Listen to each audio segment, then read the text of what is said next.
Ika Boka. Okay.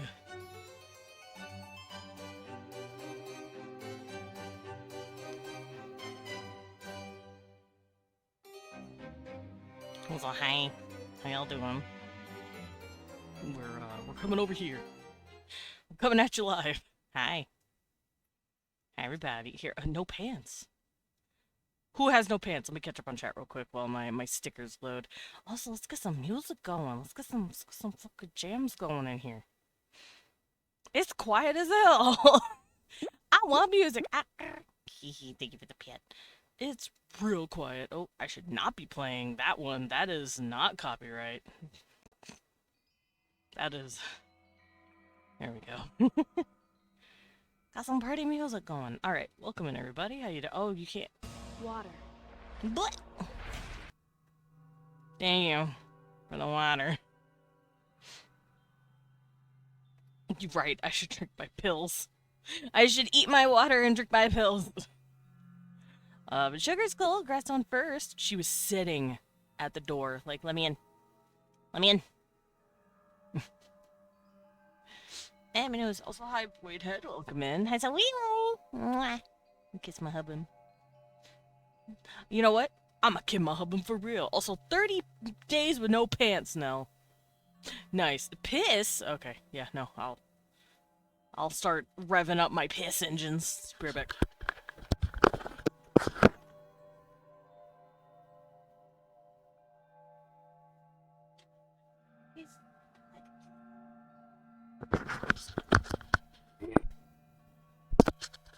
Gambic. May I? May I? May I? Okay, I'm better. Also, before I started stream, I was looking at fan art of Dagathor and the Nerevarine because I've lost control of my life.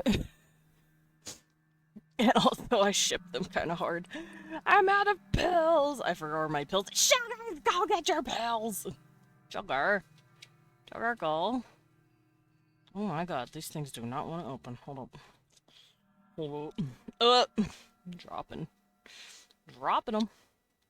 Alrighty. The packet is now officially empty, which means no more taking them until like a week later.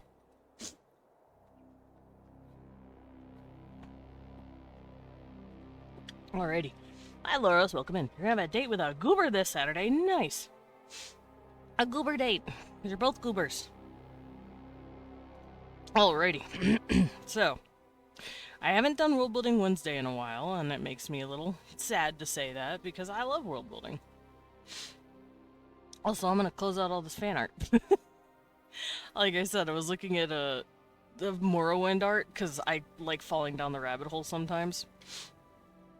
Because Pinterest really likes... I built my algorithm brick by brick, alright? And Pinterest shows me what the heart truly wants. And it's Dagathor and Nerevar making out, okay? World Building Wednesday. Yeah, it's World Building Wednesday.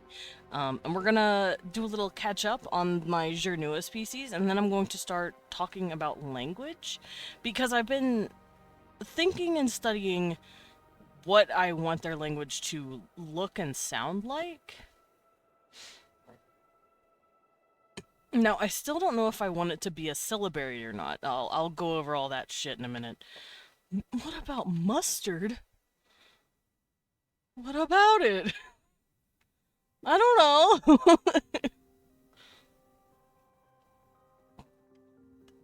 Shit.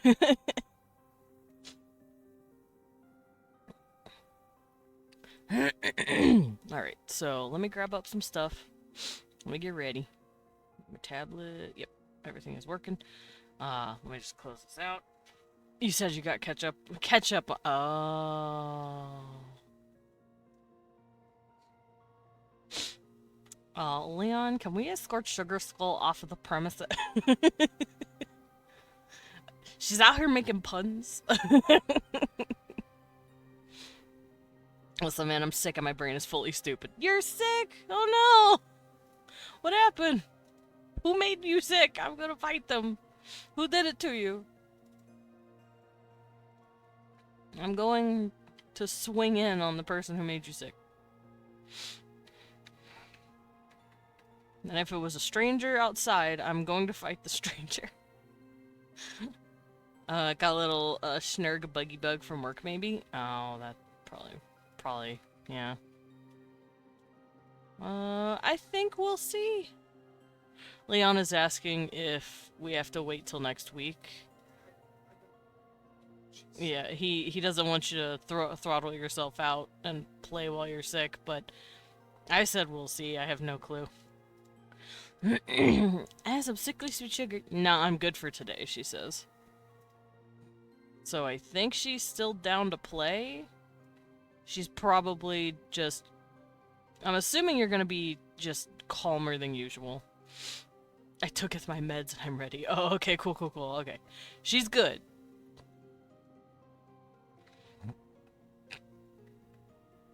Okay, don't mind me, I'm closing out some stuff. Because I had a fuck ton of references pulled up on my screen and I needed to close out a bunch of tabs. Alright, let's head on over here. Blah, blah, blah, blah, blah, blah, blah, blah, blah. And let's cover the Janua real quick. Let me do a little recap of who these people are, what they do, what they eat, no, what they dress in. Who they are as a species so far. I have cat hair all over my tablets. Zuzzle, you are a nasty little kitty. He's not nasty, but he's definitely... He likes rubbing his face on my tablets. Give me a second.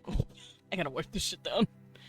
I'm up and down and I'm up and down. I guess it's a no. I don't know the... Oh no, it's your hot thing, your cold, your yes and your no. That's what it is. I'm in and you're out, you're up and you're down. That's the song. Okay, tablet is wiped. Let's get drawing, shall we? I took my meds. They're right here. I need to tell Blue Sky I'm live. That's what I gotta do. Blue Sky! Don't tell Dread I didn't do it yet. She'll get on to me. She'll yell at me. Oh, Blueski!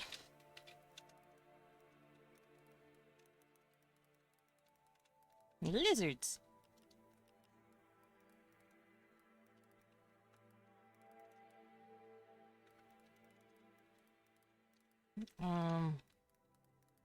There we go.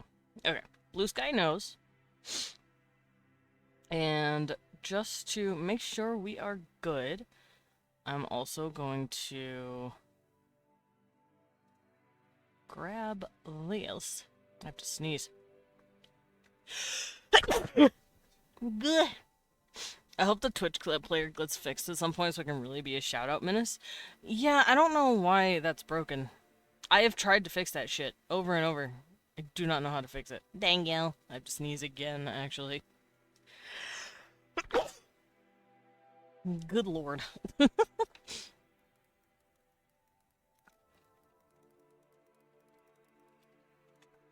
Alrighty. So, there's my girl of the Guardian. And let's get started, shall we? Fun fact, after designing these guys, I immediately started coming up with a little story for them. Now, that's not going to influence how they currently are. I'm designing them based on how they would be right before contact with a human first contact.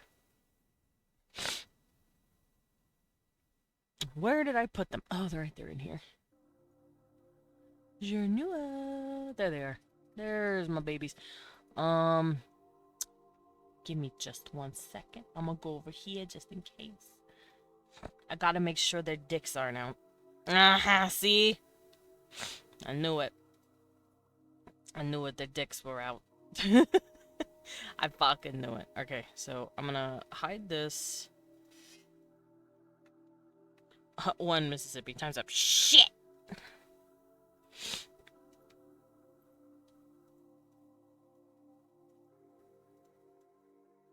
Okay. Let's move this. Ate a giant bowl of grandmother's pho in like 5 minutes. Oh my god!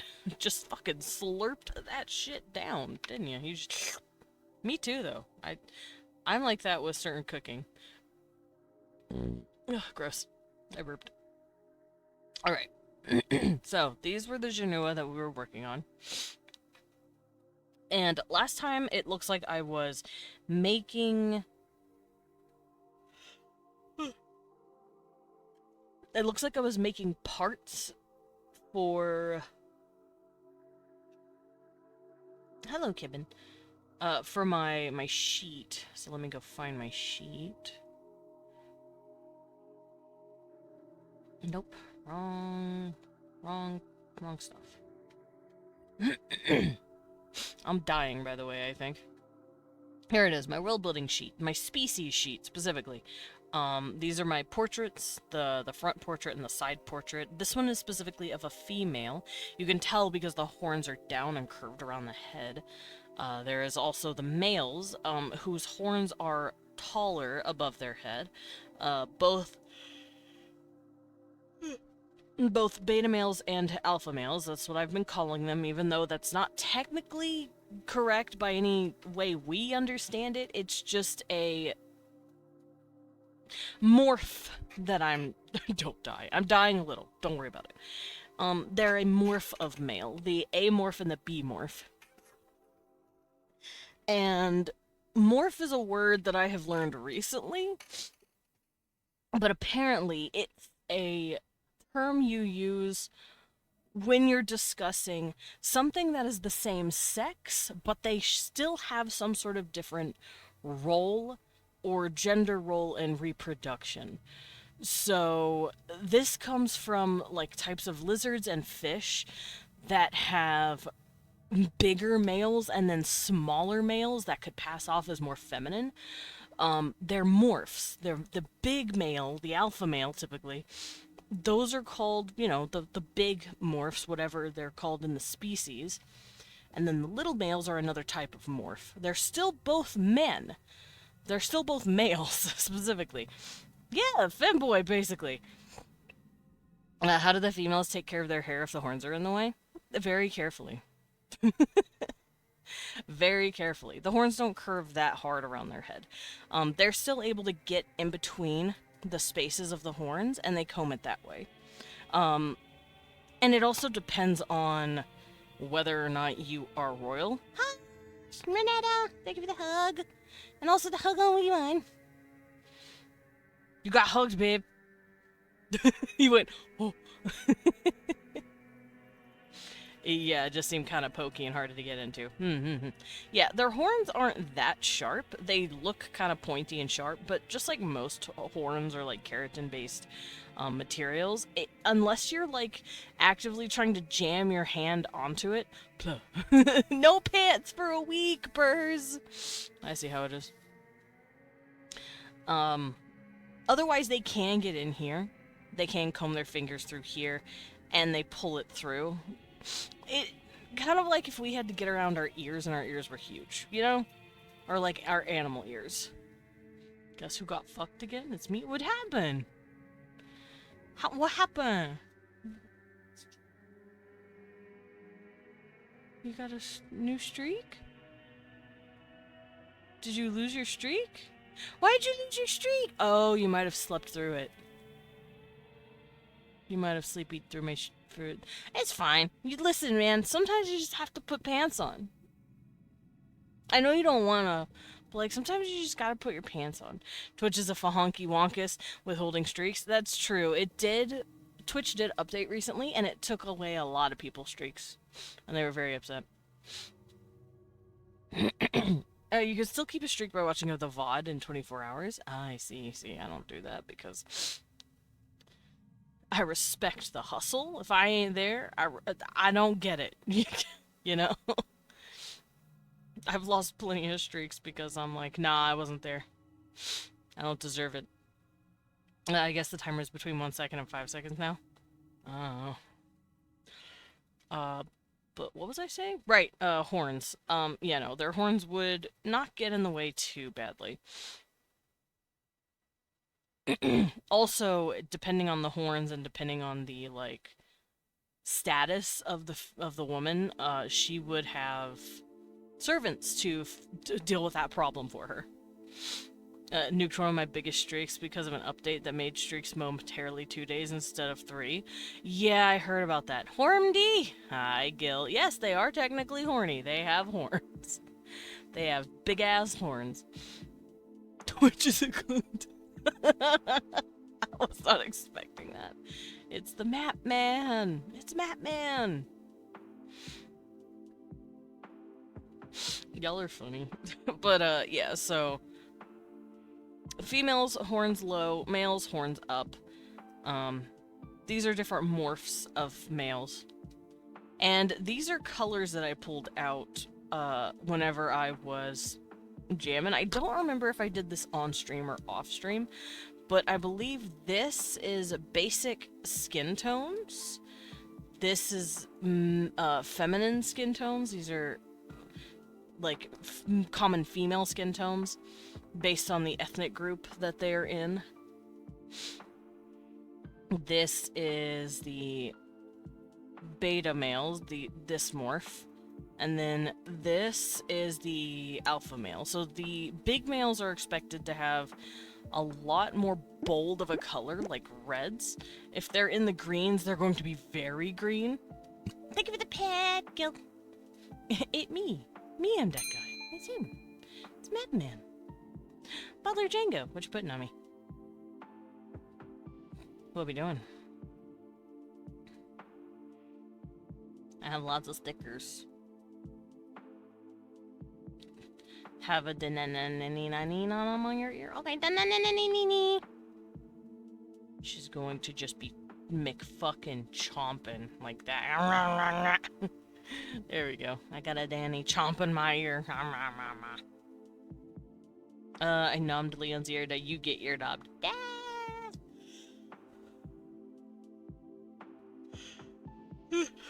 And speaking of maps, I should redo my World's Isles and think about how their Pangea would have looked like.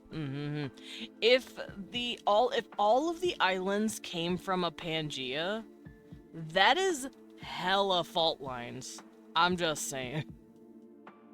That is crazy ass fault lines. Because, fun fact, the Earth looks the way it does is because of our fault lines, right? It's the big old huge ass lines that you see like in our oceans and stuff. It's the reason our continents are shaped the way they are. Because we also used to be a Pangea. Did you post on Blue Sky? Yes, I did, actually. Are you proud of me?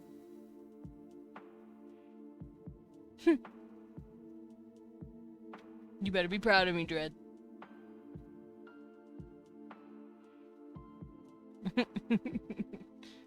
Aw, hugs. Cute. Everyone out here hugging. Cute. But, thank you for the bed.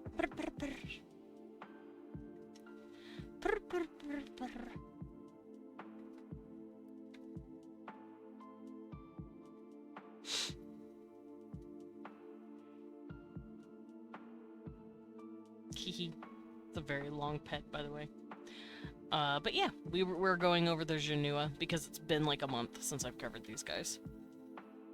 Hi, Pats, welcome in. We're covering the Genua because it's been a month since I've done that. I want to do a Pangea, but also want to keep the Isles shaped kind of themed, like how in Amphibia the thing is the shape of a lily pad with different temperates. I feel like if that's the case, some of them could be big Isles thanks to fault lines splitting up the lands, but you can also have plenty of giant islands hanging out that were made from volcanoes forming. A month? Really? Where does time go? It went somewhere. Up my booty. I see. Blame Burrs for the time? It's disappearing. Aw, pass this highway line. Cute. Alright. Back to what we were discussing. I believe these are eye colors. These are very common eye colors for these guys. these are very common eye colors for these guys, and then these are common eye colors for these guys. So these would have orangey green eyes. So you can see she's got greenish eyes. You did go ham on Paralyze, which overwrote your Wednesdays. It overwrote my first Wednesday, and then for a couple of other Wednesdays, I took off because I wanted to hang out with Wee One and give him prep time for Vandal because we were getting started on that again. New season dropped! And I believe this is hair. So this is the darker stuff, this is the lighter stuff. It's never going to get too light, though. It's always going to stay some form of dark. And this is their blood color. It's green. Right, my brain is smoosh. No, dude, you're good, you're sick. I want the aisles of sizes to correlate with how many species are in that sort of box of animal. Mammals, lizards, etc. Yeah. Also remember that islands typically create dwarfism and simultaneously gigantism. I don't know why. No one really knows why. We know why they make them small. Because if you are on an island, you have a lot more limited resources, so you get small real quick. Like, on Flores... What is it called? Flores Island, I think? There were, like, 4-foot-tall elephants. There are baby little pygmy elephants, and they're so cute. Humans were also tiny. Humans were about 3.5 feet tall on the Flores Islands. In fact, we called them Homo florensis because they were found on that island. And unfortunately, they're probably all extinct because we got ate by giant birds and lizards. The things on the island murdered our hobbit cousins. I call them owls because I think it sounds cool. They're huge though. Okay, are we talking like Australia huge? The gator dudes are like 7'5" to 8 feet on average. God damn, big boys. We like them big. I like big boy. Dude, I'm still so sad for Joe Cat when he made that song, but he made a girl parody of it instead. And he got so much shit for it. It's like, fuck you guys. That song is great. Let me see, wait. Yeah, you're good. But yeah, I do want to draw the, like, male version of the head eventually. I'm gonna do that later. Wanna know something weird I learned recently? Sure! What'd you learn that was weird recently? But yeah, I don't know if I'm gonna draw both versions of the males. I'm just gonna draw, like, the basic morph of what a male looks like, and then it's like, yeah, if it's a small male, if it's a male B morph, then he's gonna be the tinier version. If it's an A, he's gonna be the bigger version. We're just gonna pretend, if that makes sense. I'm probably gonna put his portrait up here. But then I started working on their actual facial structure. I can't remember if I did this on stream or not, but we'll just recap it real quick. Their eyes are like ours. The irises are bigger on average, but they have round pupils. They don't have slits. Ugh, gross. They don't need slits. They are not nocturnal hunters. Well, they don't evolve from, like, dusk and nocturnal hunters. Their noses are pretty flat for a lizard, but you can tell their face used to be more muzzle-like, and over time it, like, folded in, because their nostrils lay almost completely vertically on their face, while ours are a lot more horizontal. They kind of also have eyebrows, sort of. They're like brow ridges, and they don't really move like ours do.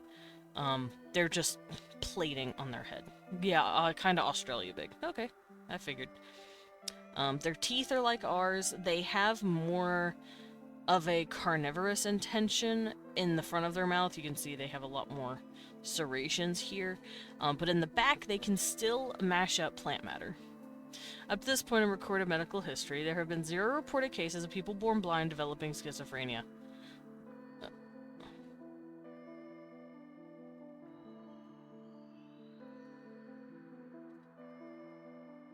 I'm trying to process that. So if you're blind, you don't develop schizophrenia? Is that what I'm hearing? What about sounds? It could be a sound-based schizophrenia. born blind. So if you're born blind, you never develop schizophrenia.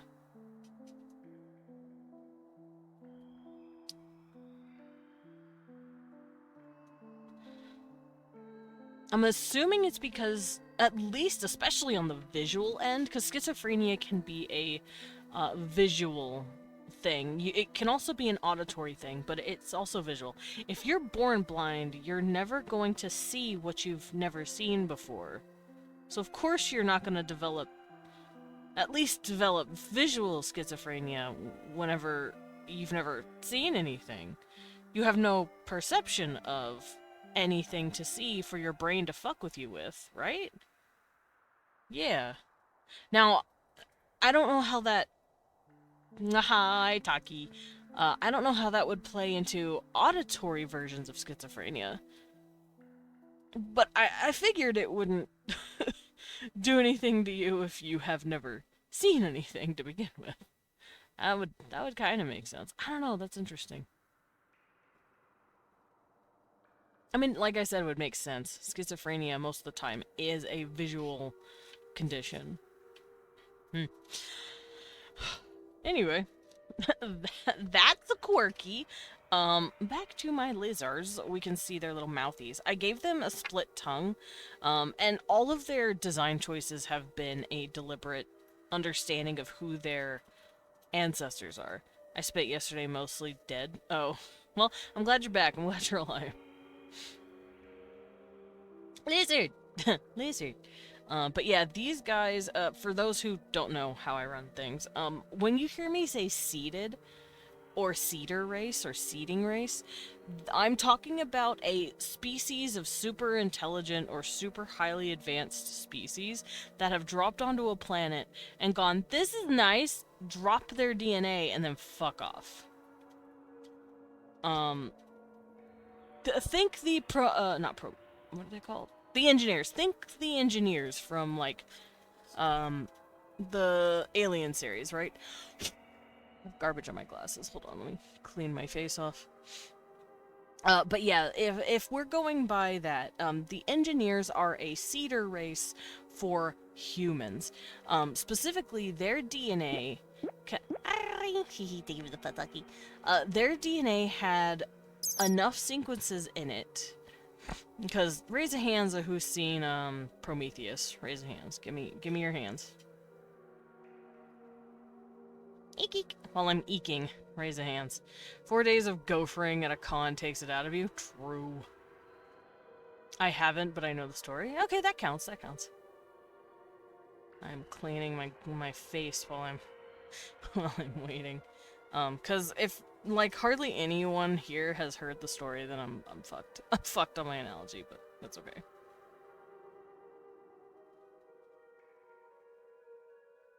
Okay, I think we're good. But yeah, the TLDR, Prometheus is a, like, prequel alien movie. I liked it. Apparently a lot of people hate it, but I liked it. And it shows a elephant jockey, or a ship jockey, whatever they're called. They're called engineers now, and it shows one of them, like, drinking gross sludge and then dying, and then, like, his DNA falls apart and he falls into the ocean of a like this weird new planet. Apparently that planet's Earth, and what he did was seed the planet by, yeah, space jockeys. Yeah. I thought it was a gator. I thought it was water. It was like some black sludge in a cup.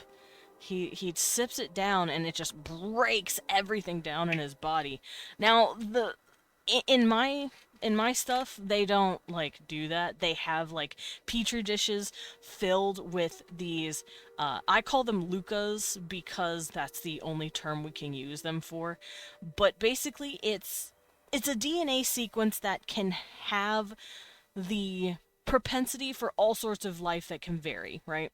The Takiroshi is a lore delver. Absolutely fair, you're allowed. I also like to procure movie reviews on YouTube when I don't feel like watching the movie.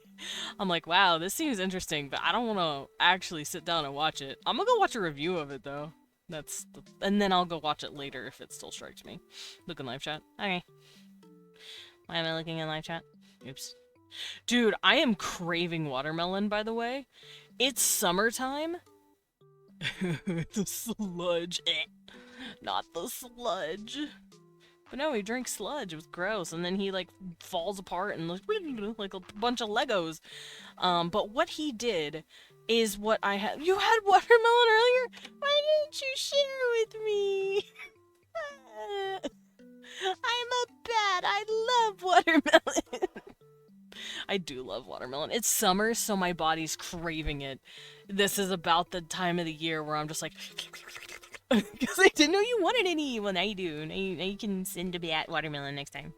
Uh, send it to my P.O. box. It'll be here, and I'm sure it'll still be fresh and cold. But yeah, that is what I mean when I say they seeded the race. They put in some sort of petri dish of bullshit on the planet and just let it grow for the next few million years. A teacher I know grew an allergy to watermelon because she ate so much. Couldn't be me. I still eat. It's like, yeah, you got an allergy to watermelon. I don't fucking care. I'm eating more watermelon. I'm gonna allergy myself with watermelon. I'm going to fix this. I prefer honeydew melons. No, those are fine. I like cantaloupe. I like honeydew. I love watermelon the most, though. Yeah, see, if I was that teacher, I would have just kept eating the watermelon. Yeah, you're allergic to watermelon now. Just shove it in my mouth anyway, don't care. Ow. Apparently that's what Leon did as a baby. This man loves milk, but apparently he used to be lactose intolerant when he was a baby, but he drank so much milk, his body went, oh, I guess we're drinking milk now, and it just stopped being lactose. I'm a watermelon tends to be a bit mealy. Mealy? I want Bobby, I want milk. He wanted milk. He want the milk. He got the milk. Anyway. Right, so when I say cedar race, I'm talking about the species that dropped in through their DNA into these guys' planet like 3 to 4 million years ago and went, okay, bye, we'll come check on you in like 2 to 3 million years. That was the Drakkar. Did you knock on it? Knock, knock. The Drakkar are a giant lizard species of like winged dragon people. And they're... Oh, watermelons get frozen. I just shove watermelon in my mouth no matter what. Even watermelon that's not super sweet, like how I normally like it, I still like it. I'm still gonna shove it in my pie hole. But yeah, these guys are very much designed with the Drakkar in mind. Now, that doesn't mean they're perfect. The Drakkar have 4 fingers, and these guys only have 3. 3 fingers at the top. Let me put up the Drakkar real quick so we can compare and contrast, shall we? These are not the Drakkar. These are another Drakkar seeded race called the Saurians. Where are my Drakkar? There they are. Here they are. They're big ol' 8-foot tall dragon people. Males have wings, females do not. Females are also bigger. But you can see that they have 4 fingers and a thumb and a tail, and these guys ended up kind of getting the lizard traits. They kind of got the lizard feet. They have 3 toes and then a little dew claw. These guys kind of have that. They're also ripped out of their minds like the Drakkar. They have sort of scales, but the scales for them are not as prominent. The Drakkar scales are thicker. You can see here I've added a texture to show that their scales are very thick. On the male's face they have like these spikes, these really big spikes. That's where these guys get it from as well. They have the spikes on their faces. So you can see there are distant relations. You can even see it in their color patterns. These guys have light yellow tummies. These guys have lighter versions on their tummies as well. I was disconnected from chat for a second and back again. Welcome back! It didn't want you sipping for my my Drakkar women, and I'm like, shut up, let him. Let Burrs knock him around. Best watermelon are the dark ones with the creamy bottoms. I wish that was me. And if they're dense when knocked, they're ripe. Yeah. Jeez. But yeah, you can see where the details came from. Here, I'll do this. Now, the females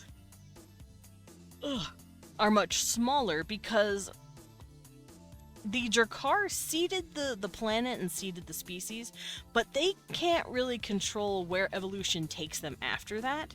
They can only hope they come out looking very close to them. Sometimes that doesn't work. And then they try to figure out something else for the species. I wish I was seeded by a Drakkar, so you could be a... Oh, I see. I see. Anyway. So yeah, the Janua are kind of like an incomplete product of the Drakkar, if that makes sense. The Drakkar would look at them and be like, why are you missing a finger? But the thing is, that's just how evolution carried them. They do have similar-ish feet, but other than that, they developed completely independently. But it is why you will see certain designs in their faces. Now, the Drakkar still have split irises. These guys do not. Their noses and faces are flatter. Meanwhile, the Drakkar have, like, the muzzle. These guys' face is flattened over time because they didn't need the muzzle. Their horns also started fusing into their head more. And as you can see here, they have the split tongue, which the Drakkar also have. So yeah, all of this has been a conscious reason to draw this. Their hair also used to be feathers. The Drakkar's hair became more keratin-like and thicker and more like, what is it called? Like tubes? Like dreads? Like thick dread tubes? These guys' hair softened. So they are considered a semi-success, but not like completely.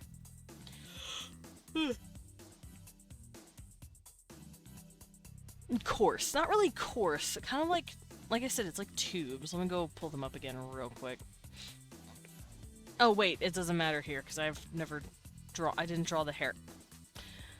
I'm gonna pull up another reference, because I forgot. Think of the Yautja hair. You know how they have tubes for hair? It'd be kind of like that. Oh, I have Logos I could show you guys. Hold on. Let me go grab Logos. Let me go grab a dragon that I drew of this species. Where is he? Where's my boy? Where's my man? Where's my son? Wading through the water. Where's my son? I think he would be an Eldritch Nova. Where's my son? There he is! Okay. Their hair would look kind of like this. Where it's like, kind of tube-like. Meanwhile, their Janua hair is like ours, where it's soft and fluffy. These guys' hair, the pieces are thick.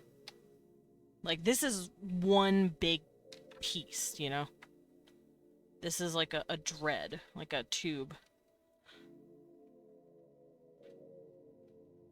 I don't need this. Get out of here. Alright, so now that we've covered all of that, and I've explained why they've been designed this way, I can start coloring this stuff. And we can go over their language. Because I did draw their clothing as well. I haven't finished all of it. I have this part. Oh, I don't go on there. That goes here. But this is what I've gotten started on, for royalty at least. These would be like super fancy outfits that royalty would dress up in. They obviously would wear more casual clothes too. Lumen! Who are you? You know who I am! I'm Devin Dracula! But if you don't know who I am, I'm trying to get my story popular. Go read it. Go send it to your friends if you know they like gay monsters much. Send your friends Grell of the Guardian if they like gay monsters. Also, I do want to eventually write a story about these guys, too. I have an idea. I have ideas in my brain. My head itches now.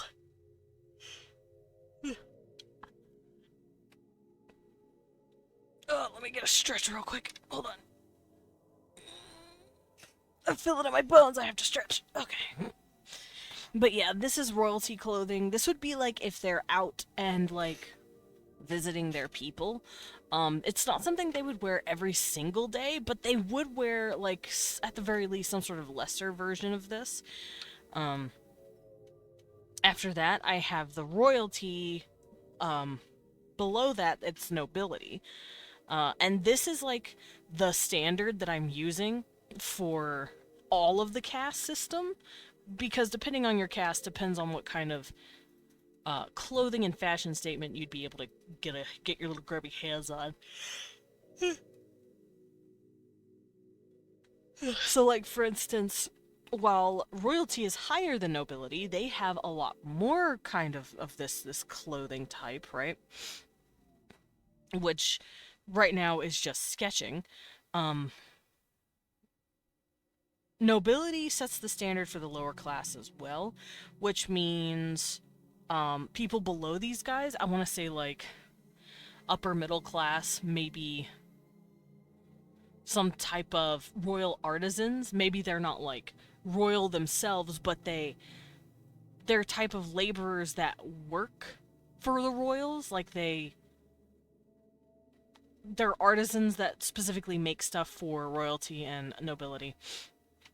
They would probably be below these guys, and they would be wearing stuff similar but not as crazy, I guess is the term. It wouldn't be as detailed.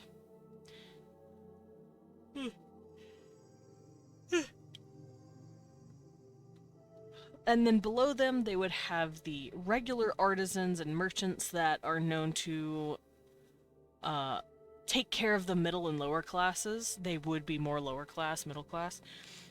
They would wear something even lesser than that. Maybe you would have a local priest of a little temple nearby, or maybe he's an attendant to the main temple, but he's not of noble birth, so he's just, he's just a regular little priest. He'd be wearing something similar to this, but it wouldn't be transparent, and it probably wouldn't have really detailed patterns. You are whiny. Sorry, I have a whiny little cat. Baby boy, baby. He also probably wouldn't have as much access to as many colors, because he is more middle, lower class, and he definitely wouldn't be wearing gold. By middle class, they would probably be wearing brass and bronze. They wouldn't have access to gold. Hi, little kid. They also probably wouldn't give enough a shit about silver. Silver isn't really a metal that they would worry about. I'm petting my cat, don't mind me. I'm leaned over, so I'm petting him. What a good baby. And then when we hit the really lower class, laborers, construction workers, and people who work with their hands, they'd be wearing even less. They probably wouldn't wear any jewelry. They'd probably wear maybe a shirt to protect their shoulders from the elements, and probably a simple skirt, but nothing else really. And that's how I'm going to break these down. Now, I haven't drawn any of that yet, but I did want to go over what it would probably look like, because we're about to move on to language. So I wanted to give this a little cover. Now, everyone would speak their language, but not everyone would know how to write in the language, and I feel like there might be two different versions of the language. Maybe one for lower and middle class that they write in, and then upper class writes in another type of language, kind of like in ancient Egyptian. There was a hieratic, which is what priests wrote in for for day-to-day business, and it was on papyrus with a quill ink pen, right? I believe they used a reed. They cut it just like a quill, and they wrote in hieratic, right? But hieroglyphics are another thing, and those were used to tell stories and tell of a king's great deeds or like their events. Oh my God, Celso, are you good? You were freaking staring. Hi, you're so handsome. You were so handsome. Babe, how can you handle having a cute little kitty in front of you? He's just mad chillin'. Leon's on his computer playing a game, and Cecil is sitting on his desk just fucking chillin'. He's just mad chill. He looks like a little statue. He's so cute. I love him. I love him so much. But yeah, I'm thinking I might have like two versions. One where it's for the layman, and the other for nobility. Where the nobility write in like crazy ancient hieroglyphics, kind of, and lay people write in very easy symbols, easy to remember symbols. I just need to figure out how that's gonna work, which is why we're gonna cover the language today, and see what kind of sounds they make and what kind of syllables are produced. So for those who have never seen me do language stuff before, well, welcome in. I'm gonna do language stuff today. So, no, I'll just keep it in its own canvas.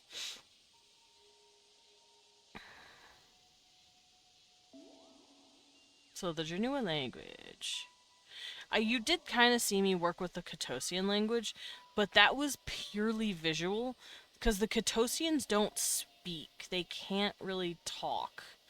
They use pictures for everything. Hi, CP. What's up? Did you get mad at that? Why'd you do that? Hi. Kiss him. Kiss him on a sweet little hand. Oh, kiss him. Hi. Sorry, I'm kiss my cat. Except I'm not sorry for anything because I love my kitty and I'm gonna kiss him. Oh, aww. Lay right on you. Cecil decided it was nap on dad time. Actually, he's not napping. He's just mad chillin'. That's so cute. Cecil decided it was lay on dad's arm time. Anyway. So, the Genua language. Whenever I work on languages, I don't normally start with the writing system. With the Catosians, I did that because that's literally all they had. Because their writing system was their speech system. Because they were born with telepathic abilities and no vocal cords, how would they have developed a sound-based language? They wouldn't have. They had no reference, no frame of understanding of what a sound-based language would be like. Instead, pictures in their head with the meaning would leave instead. Should I place Atlantis in the ribcage of a fallen god or a giant dead Leviathan?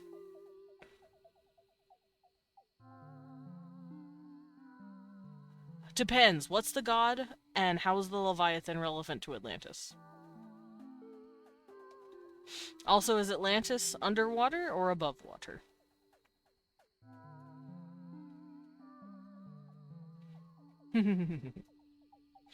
Alrighty, but yeah, the Catosians, that was probably what some of you guys have seen because it was my most recent language thing that I did. I don't know what god. Leviathan would be something Poseidon killed underwater. If it was something killed by Poseidon in the middle of the ocean and Atlantis is currently underwater, I would put it in a Leviathan. Because I would assume the Leviathan sank to the bottom of the sea, and now Atlantis is sitting there under it. Bet. Sick. That and Atlantis, according to Plato, Atlantis was named after Atlas, who, not the Atlas that carries the world, it's another Atlas. He is the son of Poseidon. He is the twin son of Poseidon. Got the idea from a scene in Doom Dark Ages. Nice! Haven't played it. I'm sure it's sick, though. I'm sure it's like every other Doom game where you just power fantasy of killing demons. Alrighty. But yeah, when I normally make a language, I don't start visual, not like I did with the Catosians. I start with sounds. Like I said, because they didn't have sounds, so they didn't, they didn't need this step. But these guys do. They talk. The Jerkar have vocal folds that let them speak just like we do. In fact, a lot of my races have that, and which makes people wonder if maybe they're all connected somehow. But, that's a theory for another day. So what we're gonna do is go to the IPA and figure out what sounds would match them the best. So I do want to base them off of the Quechuan languages. So what we're gonna do is look at the Quechuan IPA.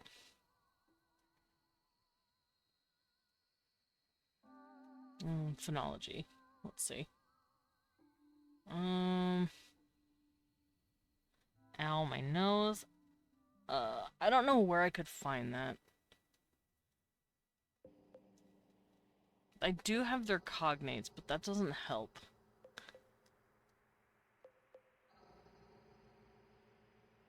Oh, it's because it's different languages. That would make sense. So I maybe just have to pick one.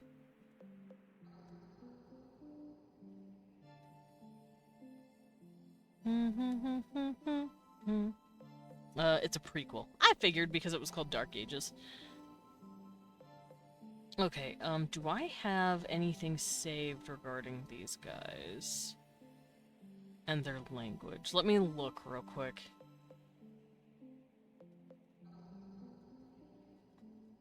That's species. That's seeded races. Map? Whoa! Hello, Cecil. Okay, so I found where I have it. So these are the things that I wrote down whenever I was plotting the beginnings of a language, because I was coming up with names.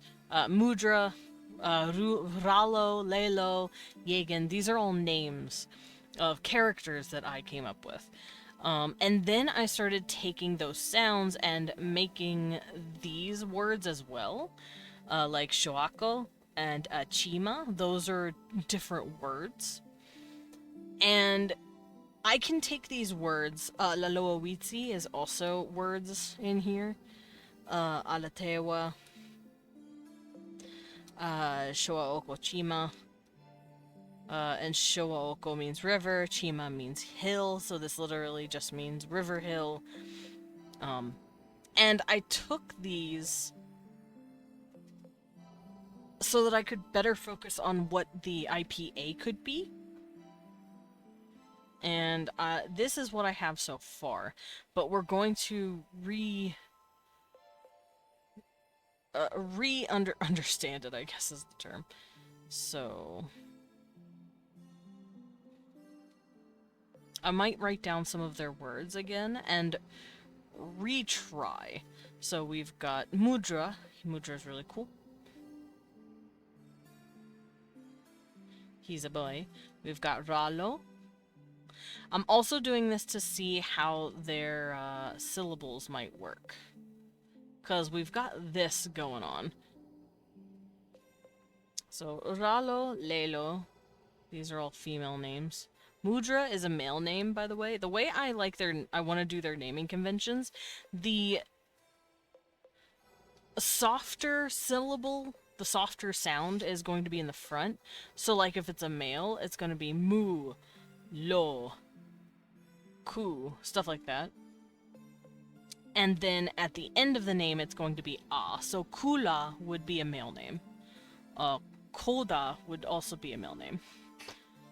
Meanwhile, if you're a lady, you'll have the a sound in the front and then an o in the back. So Ralo is a feminine name because that a is right here. And then they have o's at the end. Yegan.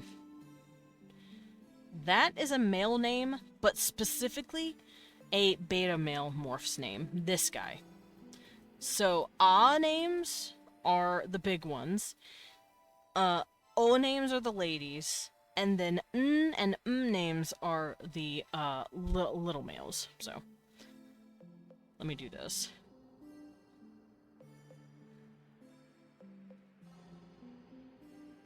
So, masculine names, feminine names, and other masculine. So I'm gonna do this. Feminine, masculine,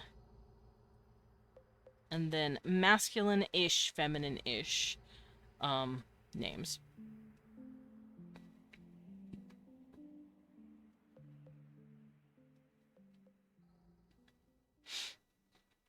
So a name over here would be like Tulen. They use N's and Ans.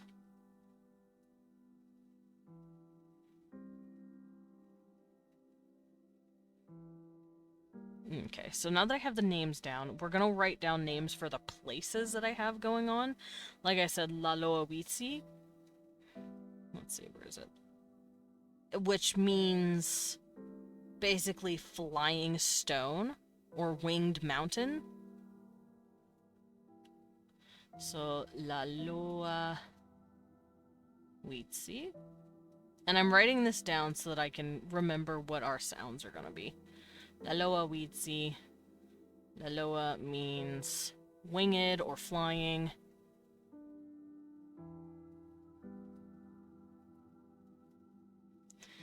Witsi means rock or stone. Stone, mountain. Depending on the context.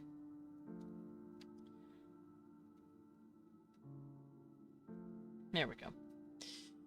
And then there is Shwakochima. Shwako Chima, which means water hill.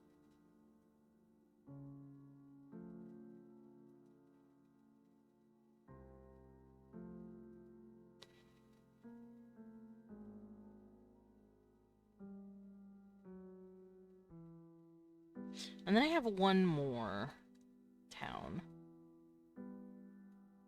Oh, Alatewa. That's right.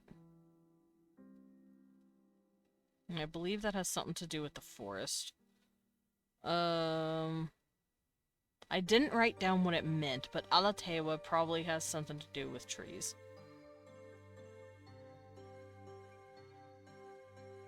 I might have it mean something like many trees. Because that's how we name shit here. I'm gonna move this up.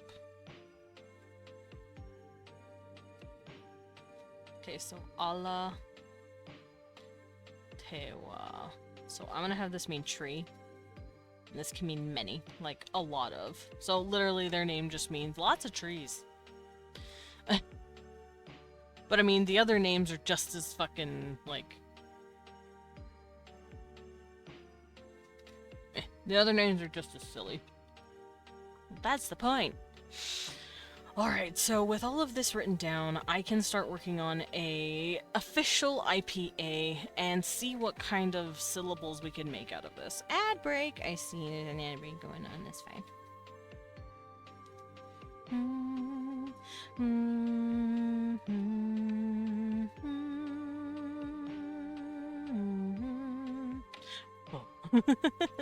Oh. While there's an ad break, I'm going to get a sip because I'm thirsty as fuck.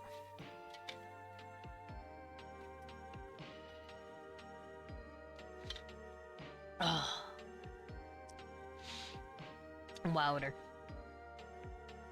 Alright, IPA, let's go. So, obviously we have our... Are people lighting off fireworks at fucking 11 in the morning?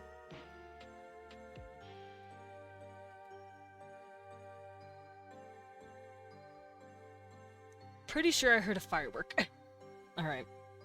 So we have R's and L's. Ra, lo, le, lo. Here, I'm gonna also do this.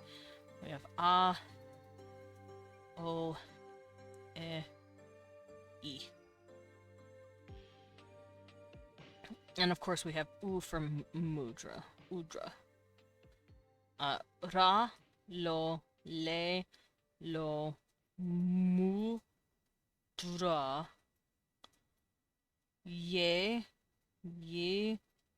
gen, tulen, laloa, witsi. We have W, but that's right here. Wait, why is that here? Yeah, oh, that's an N and I'm blind.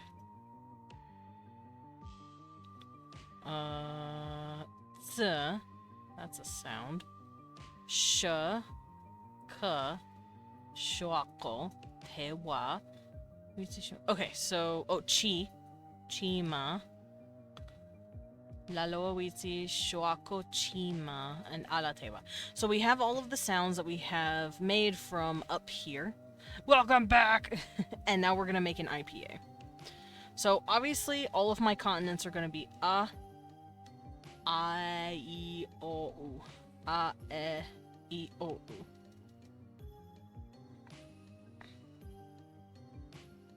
And it doesn't look like I have included any elongated vowels, which is fine, I don't need to. So these are my vowels in my IPA. A, e, I, o, u. Standard 5. I'm half tempted to combine o and u together, depending on the context. But I don't know if I should.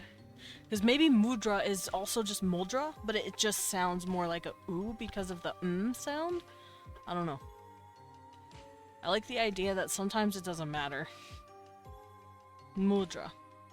I think I might have O and U be the same thing. So if you see an U, it's an O.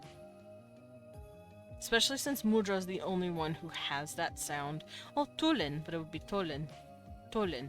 It's like a hybrid, I think. Tolin. Mudra. Mudra. It, something like that.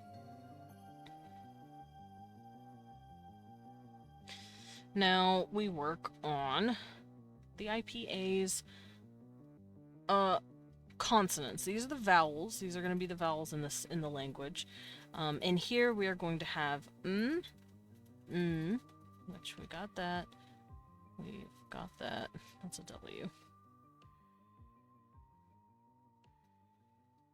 W.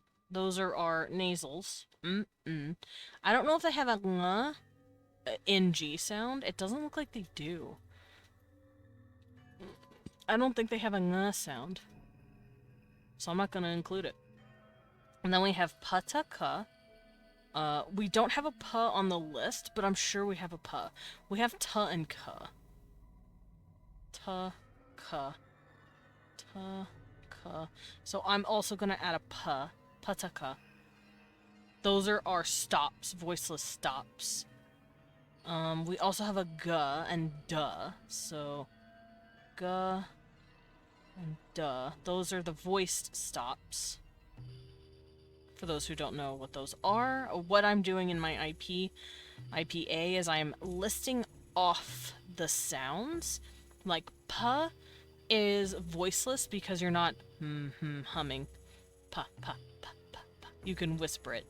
But like ba is pa but voiced. So pa pa pa ba ba ba. You have to hum in order to get that sound.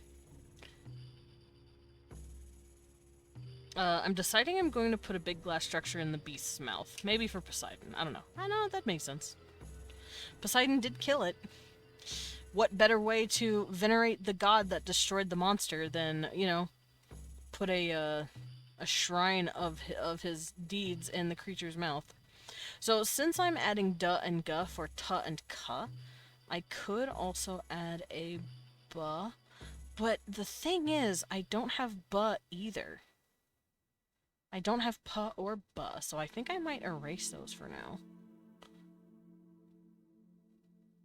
I do have y and w. R, y, w. Those are also in the same parts of the mouth. L, r, y, w. So l, r, w, y. W is actually in the mouth. Hold on. Let me do that again. W is in the front. Yeah, these are like semi-vowels, by the way. So semi-vowels. W can just be w, like it's an oo sound. Y can also be an iya with an I. So I consider these kind of like semi-vowels, so they can hang out at the bottom. And then I can have r and l down here with them. Fucking McVibin, right? R, l, y, w. There's also t, sh, and ch. Those are kind of double sounds. Sh is not, but ch and ts is. So sh is one sound. I know it has two letters, but it's sh, sh. It's just one little sound you make. I'm gonna move these down a little lower. So sh. And ch is just sh with a T. T, sh, t, sh, ch, ch. You can hear that. So ch is t, sh. That's the sound.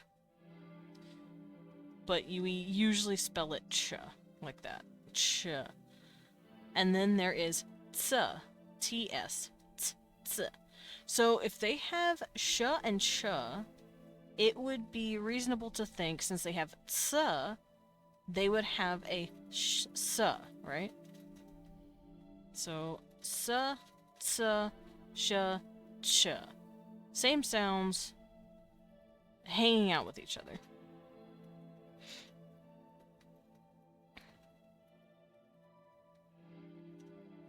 Okay. So we got ts, sh, and ch. Now, I'm gonna start filling in a few things here. It doesn't seem like they have fa, so that means they probably wouldn't have va. I don't know what to put in its mouth, actually. The head is like the size of Australia, maybe smaller, or bigger, I don't know. The head is huge! Okay, so if the head is the size of Australia, the mouth is like, what? A fourth the size? Just make it a big ol' city. With a giant temple of Poseidon in it. Because it sounds like underwater people are living in this place. So according to this, the Quechuan language, the Quechua language specifically, z, that sound, only occurs rarely phonetically, and is mostly an allophone of S. So if you hear a z sound, it's just the S coming off weird. Affricates, ts and sh are often voiced after nasal sounds, like z as z and zh. That makes sense. That's the way we pronounce. F is also hard as f before a front vowel e. Oh, they have a f. So they kind of have an F, but it's not quite.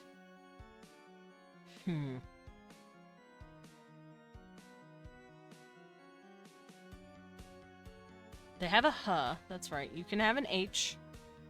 I'm gonna put an H right here. And I'm tempted to do p and b, but, like, I don't have it in my language. It's weird. Oh, that's a duh. P and b. But we don't have a f, we don't have a v. I'm okay with that. I think I might be cool with this IPA.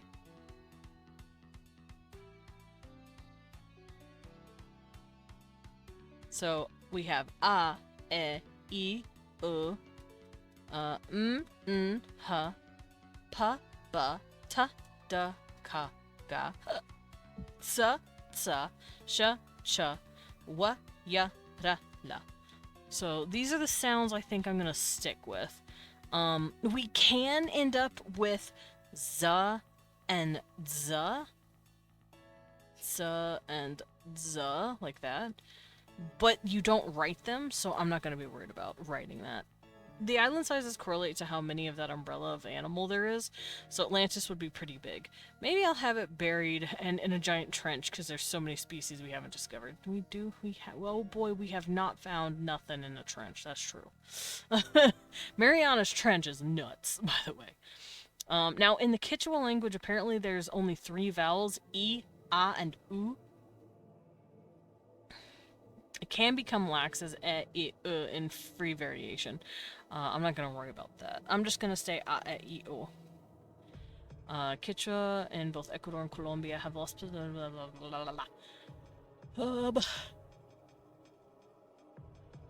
Alright, so there's nothing much else I can worry about with that version of the Quechuan languages.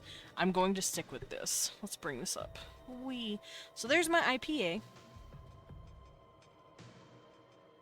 There's my IPA. Itches. And then I'm going to figure out how they write stuff. So it looks like this language is very syllable heavy, but Mudra's name is kind of clashing with it. So hold on. I'm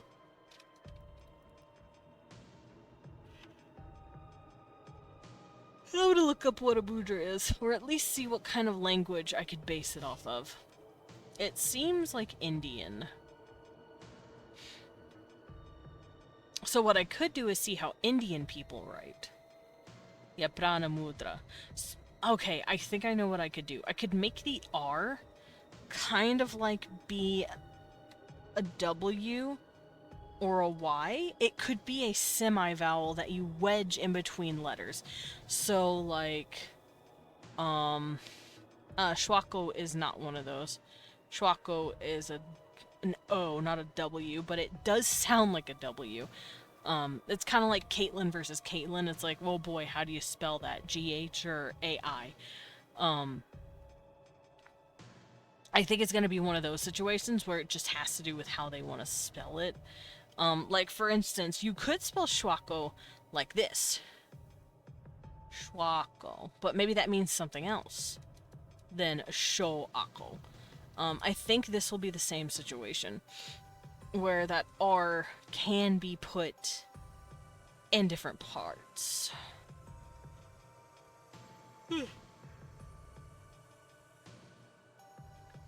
So, it reminds me of that. A tragedy? Oh no, that's horrifying. Yeah, you're right. But some languages just do that. They have ways to be able to spell stuff differently. And I think I might do that.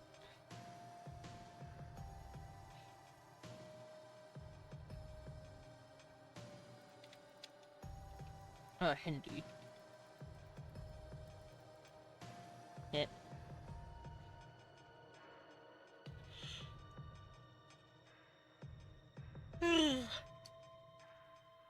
I keep yawning. Someone stop me. Yeah, like there's a billion ways to spell Aaron. There are a fuck ton of ways to spell Aaron. And I'm okay with my language being able to do that.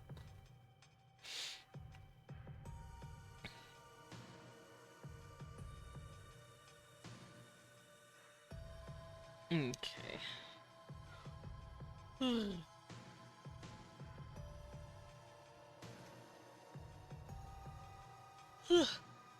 Oh my god, it's so cold in here. Hold on. I know why I'm like passing out. I'm cold as shit. I am a lumpter. I'm a lumpter. I'm getting cold and so I'm getting sleepy. I'm cold, therefore sleepy. Alright, let's wrap up real quick. Cause your boy getting sleepy.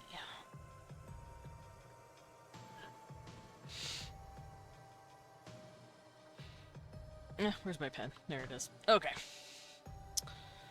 So I think I'll have it be syllabic, with these three letters acting like the way I am cold, therefore I am EP. True! That's how it works. That's why I'm yawning and bundling. I wasn't super sleepy, and then I got cold, and now I'm sleepy. Let me get another sip of water. Ooh.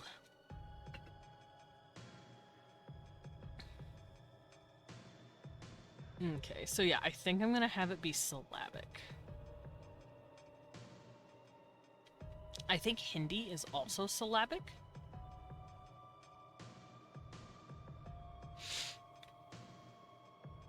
It is. So I think since I am basing it a little bit off of Indian as well as Quechua, specifically Quechua, Quechua, I'm going to make it syllabic.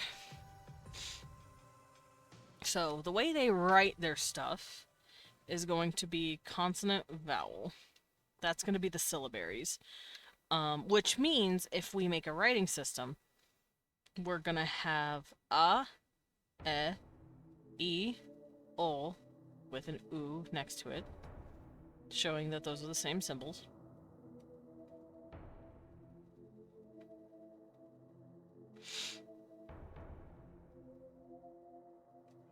And then beside it, we're gonna have nothing. Huh. Maybe not even huh. They might not need a huh.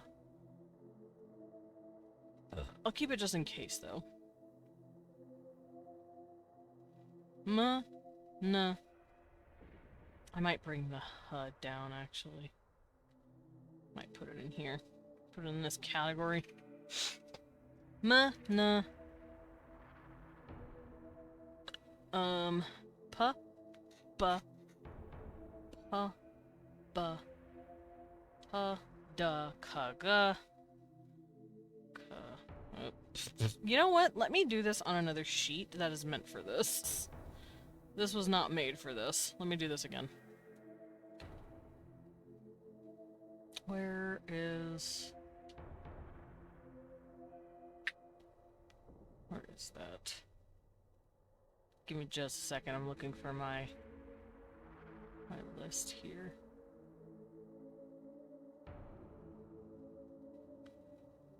It wouldn't be in this, would it?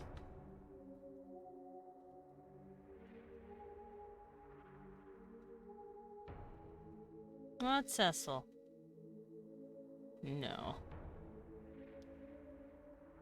What, baby? Cecil's whining. Oh, he whining? Where did I put this?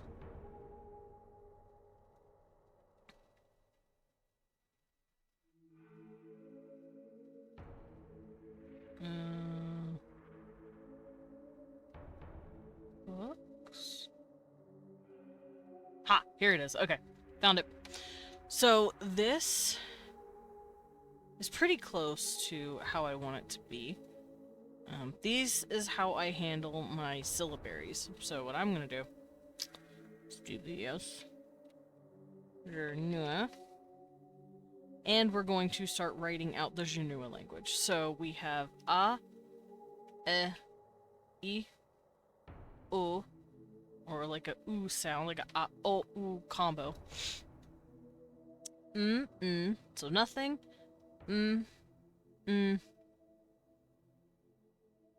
Pub, ta, da, kaga, satsa, cha, cha, cha, that's what it is. Cha, and then ha, wa, ya, ra, la. Wa, ya, ra, la. Okay. So these are going to be my little spots that I draw the symbols in. So when I say this thing is a syllabary, I mean it works kind of like Mayan or Aztec or Hindi sort of, or Japanese, where it's the symbols are two letters put together, a vowel and a consonant sound. My brother's playing the drums under me again. Oh no! The drums! It's fine. So, writing system, syllabary.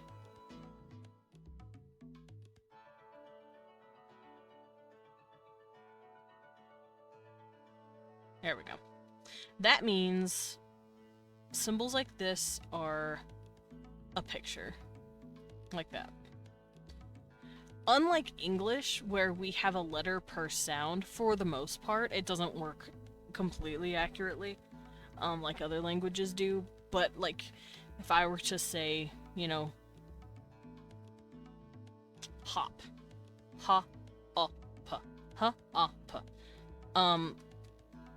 that's, we write a letter per sound. These guys write a letter per syllable, which is why it's called a syllabary. Ours is called an alphabet, because alpha beta, or aleph beta, is what it was called back then, to record languages that used symbols per sound. That being said, what kind of pictures do I want for these guys?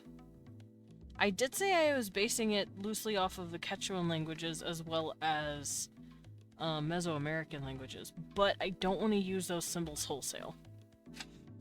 I'll have to think about how they write. So, the Aztecs used...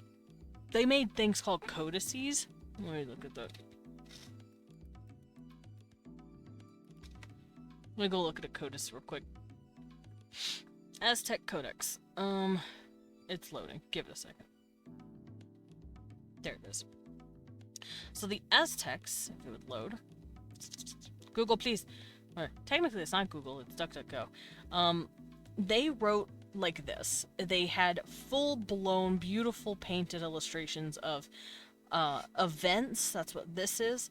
And then they had writing inside explaining what was happening. So these are probably some sort of gods or dates, something to tell people when or where this was happening. Yeah, Aztec codices are very beautiful.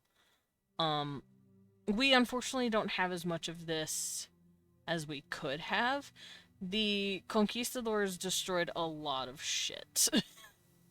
But we do have a few surviving codices, and we also have stuff like this, which is what a lot of Spanish scholars wrote whenever they first made contact with the people.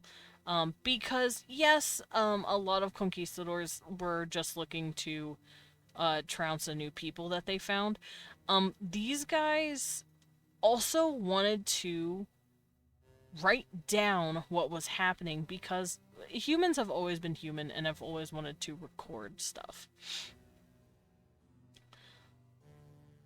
Now, the Mayan have just as much, but it's not written like this. If I could close it out. I'm trying to close it out. The Mayans all have stonework for the most part, because they are a much older civilization. I mean, the Aztecs are pretty old too, but the Aztecs are a younger civilization in terms of the Maya. The Maya are thousands of years old. Boo! Tomato, tomato, tomato. Yeah, tomato this man. Tomato the Spaniards for destroying all the codices. Mayan writing. If we look at the way Mayans wrote, we don't have any codices. Not really. But we do have stone. We have these. Hi, Cecil. So this is a much older writing system of basically the Aztecs. Not quite the same, but you can tell they are related distantly. And we do have... What, baby? We do have a couple of their writing system like this. Also, fun fact, the Mayans are still around and they're still alive. Their language is still being spoken. They just don't write in it anymore. Now, I'm probably not going to make it look like Mayan either. I'm just showing you guys how they used to write stuff back then. Where's my cat? I heard him meowing. Where did he go? Oh, what, are you just gonna complain and then run away? I see how it is. Yeah, it's cool. It is cool. I love Mesoamerican history. Hi, baby! Unfortunately, most of it was destroyed and I'll never get to know a lot of it. Hi, baby boy! Baby, baby, baby, baby, baby, baby. I pet my cat! Also, did he throw that over at you? Rude. There we go.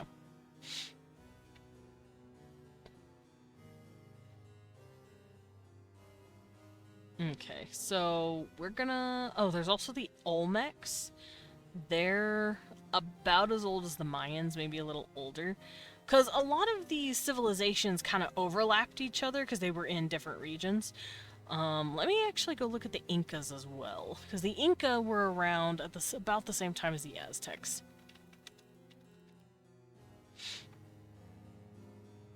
The Incas didn't have a writing system. They used knots, that's right.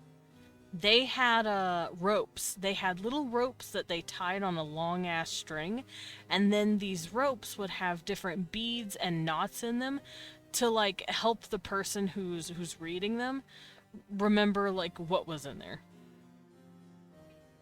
They looked like this.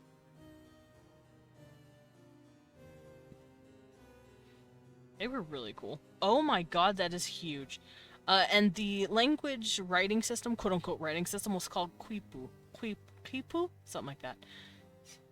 This is what it also can look like in real life. That is crazy long.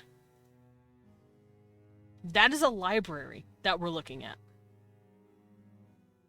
That's so fucking cool. That's really, really cool to me. Yeah, it is really cool. That's a book, technically. Because these little nuts are all meaning something. Water. Sugar, thank you for the pet, and thank you for the water. Aw, Cecil, you were so cuddly today. Welcome in, Verbax. Tired and extra warm, I see. For those coming in, hello, hello. How are you doing? I am discussing writing systems because we're working on my lizard language today. Lizard. Verbax. I don't know if you've seen my lizards yet, but here's my lizards. And I'm working on their language. And right now I'm trying to think of what kind of aesthetic I'd want them to have when it comes to writing. Can I help you, little creature? I think they're going to have both carvings and painted writing, just like Egyptian hieroglyphs and hieratic. Because the Aztec and the Maya also did that. Human-like face, huh? Eh? Yes. Hi, little baby. Why are we looking at these guys? This sort of human-like face. Do you want to see what it actually looks like? It's kind of like this. It's flattened. They've got lips, but their noses are kind of bumpy and are their nostrils are turned strange. Bye-bye!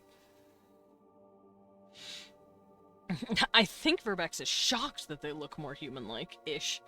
Hi, creature. Can I help you? Please don't bump that. I don't need you bumping my wires, thank you. Hi, sweet pea. Cecil, what is up with you today? You are so sweet and Dad's making noises at you. Go get him. Yeah, go get him. Also, Sugar, thank you for the pet and thank you for the sip. My little boy's butt is in my way. Well, let me get my drink. Thank you for the eat. Mallory's shocked, more like baffled that they're not monster snuff. Trust me, they're fine. I've drawn plenty of monstrous creatures. I'm allowed to have a little bit more of a normal looking face. 7 stream streak. Verbax has had no pants for 7 days. 'Cause you're streaking. Hi, sweet bug. Baby. Oh, sniff the dad. Babe, how are you not crushing him to death right now? 'Cause he's way too cute. Oh. Hi, little one. No, you stay over there. No, stay over there. Feed the monster fuckers, Dad. But I've been feeding them. I've been feeding myself, too. We've been eating great. Thanks for noticing. More. Not everything is going to look crazy.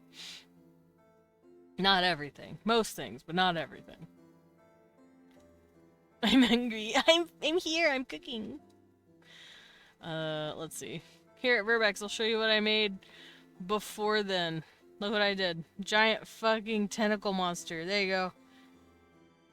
See, I'm just taking like a tiny design skewing. I still got it.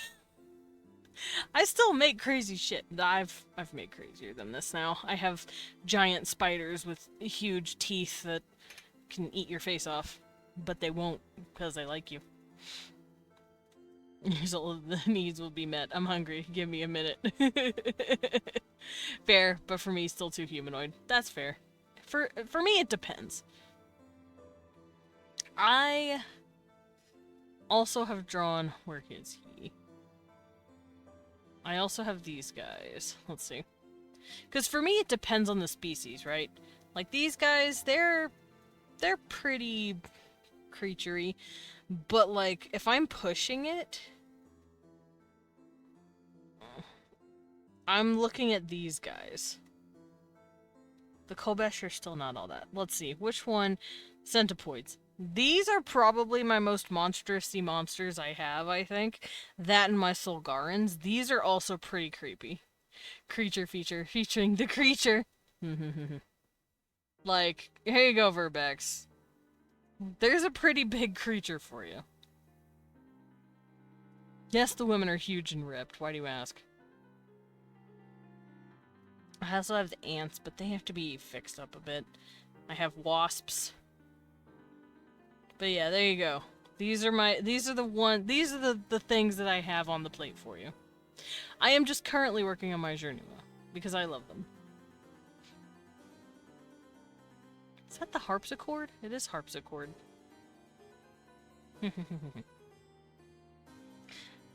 Boop.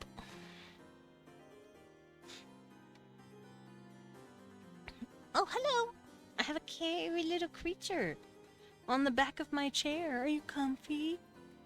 Are you cuddly? He's so cute. I'm gonna crush my cat's head. Just he's so cute! I have to crush him! You give me cute aggression. Yeah, little boy. Alrighty. But yeah, I want these guys to paint a lot. I want them to be able to have access to quills and painting. They probably have reeds that they use for writing, and they probably have sort of, like, they probably use animal fur, like maybe some sort of squirrel kind of creature. Fur for brushes, for painting in certain codices, so they probably have codices as well. And they also chisel as you get back into writing with quills. It's fun. I have my quill right over there. Just chilling in my Sims 4 cup. I have a cup sitting on next to my desk that is filled to the brim with scissors, a tube of nail polish, and a bunch of pens. Alrighty. So let's get it started on how these guys are going to design their stuff. So if they're going to have two types of writing systems, I want them to be a more not primitive, but like a simpler version and a more complex version. Let's get it started, huh? Let's get it started in here. Let me go grab my references real quick. My reference. Where are my Journua? Here they are. So I have a folder where I save all the stuff that I want to work with.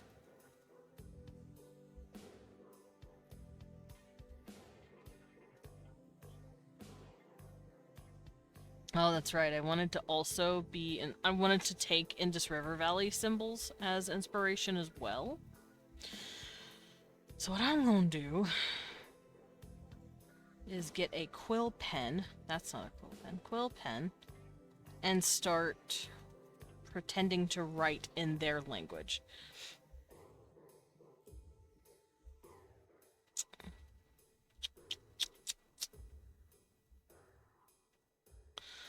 So we might have a few logographic symbols too, now that I'm thinking about it. But maybe not as much as usual.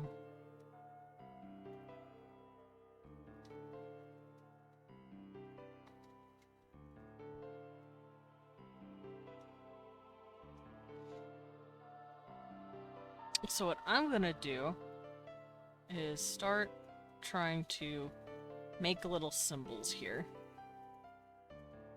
Just drawing random little doodles based on the pen that I'm using and based on the symbols that I have pulled up, right? And then we'll figure out how it looks together. So what I'm gonna do is do this.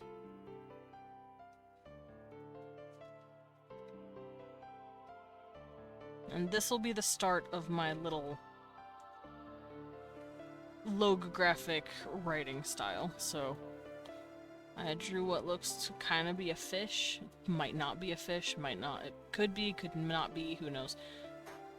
They're obviously going to have a tallying system as well for writing numbers like this. 1, 2, 3, 4. And I don't want to make it a base 8 even though they only have 8 fingers, because anything that's not base 10 it makes my head hurt.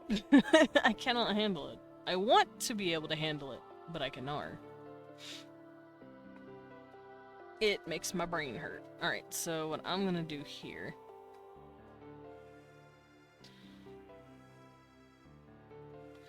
Let me make that look a little less like butt. I can make a variation of it as well. I also might make a pot or something.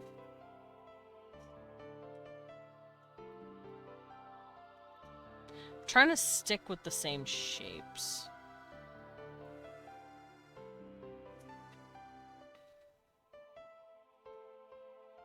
I could also have water symbol, maybe.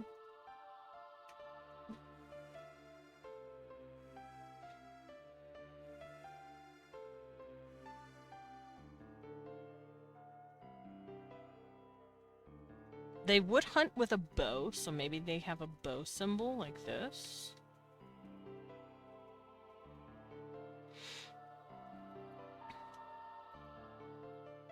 Meh. What? I also like the idea of them having a symbol for grain. And it would look like this, probably. Because that's, you know, it's supposed to be like a stalk of grain. And that's where a lot of these symbols are going to come from.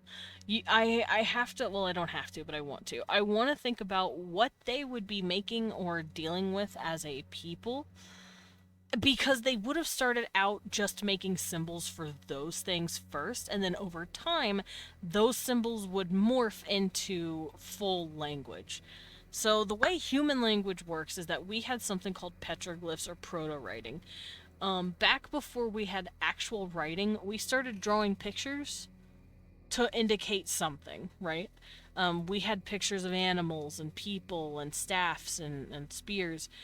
We had the like handprint stuff that we did in Lascaux. Shit like that. As we emerged out of the caves and we needed to start recording shit better, we started inventing writing, kind of. If you wanted to say, I have 10 fish for sale or whatever, and you wanted to write it down, you would write down the symbol for 10. Let's see, 1, 2, 3, 4, 5, 7, 8, 9, 10. Let's say I tally up 10, and then I'm like, I'm gonna draw a fish that I remember my ancestors drawing. This is language now, because this says 10 fish. You have words linked to the symbols. Over time, that evolves into a full-blown writing system. So whenever I'm doing this, I have to think about that first. So it also helps to think about what items would be attached to certain objects and occupations as well. So fishing, obviously they have rivers because they have a word called shuako, which means river. So of course they're going to understand what a fish is. They're fishing for it, you know, that's food. If they have grain, they're probably going to have bread. So maybe they have a writing like this, and then maybe it means bread.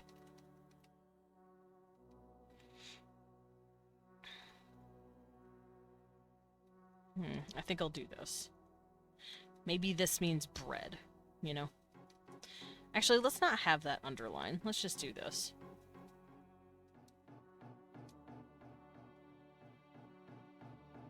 Let's pretend that means bread because they have grain. Let's say this isn't just a jar. This is a container that they drink from. This is obviously water or liquid. This is a bow. But what other weapons would they use?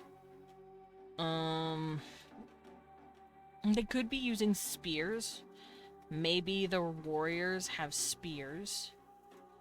So maybe they have a picture for a spear. Like that. Mm. And then they also have, what's it called? They also have scholar males who write, and they probably write with quills and reeds, so maybe they have a symbol for a reed. Let's do this. Maybe they have pictures for reeds, and maybe the reed looks like this in their pictures. Because this is the staff, this is the leaves, you know, shit like that. Obviously they would also have a picture of themselves. So let's say we have like this, here's a person, and then let's give them their horns on top of their head, right? So this is the person. Let me do that again. So arms and legs, horns. They wouldn't include the second pair of horns or a tail. They would just have this picture to mean person. And over time, these symbols would morph into different meanings. So I'm gonna just start following this pattern that I've got going on. This could mean a moon of some sort. We could just have a straight up circle hanging out. This is starting to look very Indus River Valley, and I'm okay with it. Maybe their jars become more elaborate depending on what the jar is for. Because this is a simple jar. This is another kind of jar. Crashing out trying to draw a trident. You got this! I believe in you. Maybe they have a picture for an animal. Like animals that they hunt. So maybe they have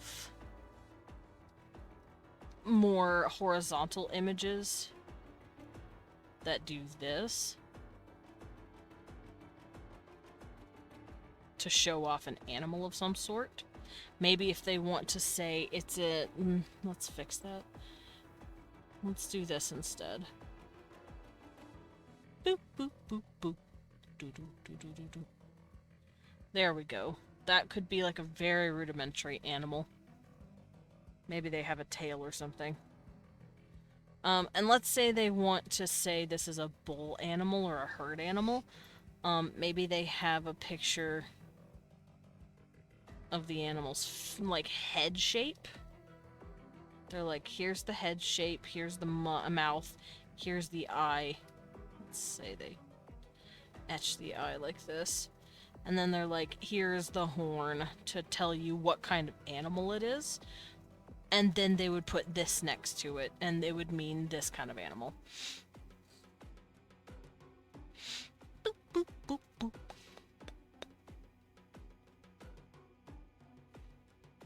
We would also have a really cool symbol for a star, because why not?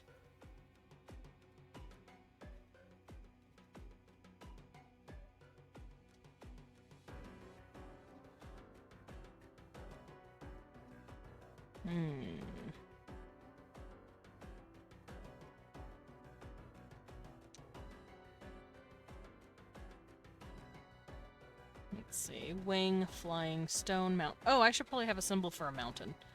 I feel like that symbol would be like this. It would have 3, I think. Like that.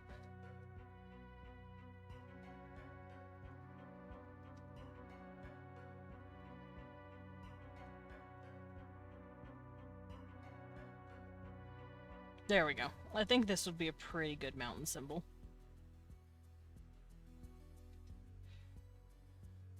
So we have a water symbol, mountain symbol. We could have a wind symbol, but I don't know how I would do that. I also want to make an arch of something hanging this way. It's this symbol, but turned. Trying to think of how I would do wind. This would be sky. I know, especially in ancient Egyptian, they do this for sky. And that symbol is pt, put.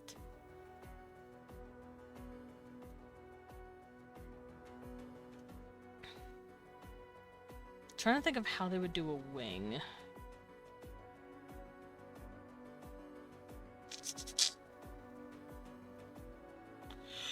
Because I want it simple enough to be able to be read. Yawn. Yawn, baby, it's me. I'm the yawner. Was flipping through my old sketchbook for references, and oh my, I forgot I drew Poseidon as a Bara! Nice. Hotman. Senior Hotman. Oh, I can do this. I'm gonna do that. I'm just drawing kooky little symbols by now, don't mind me.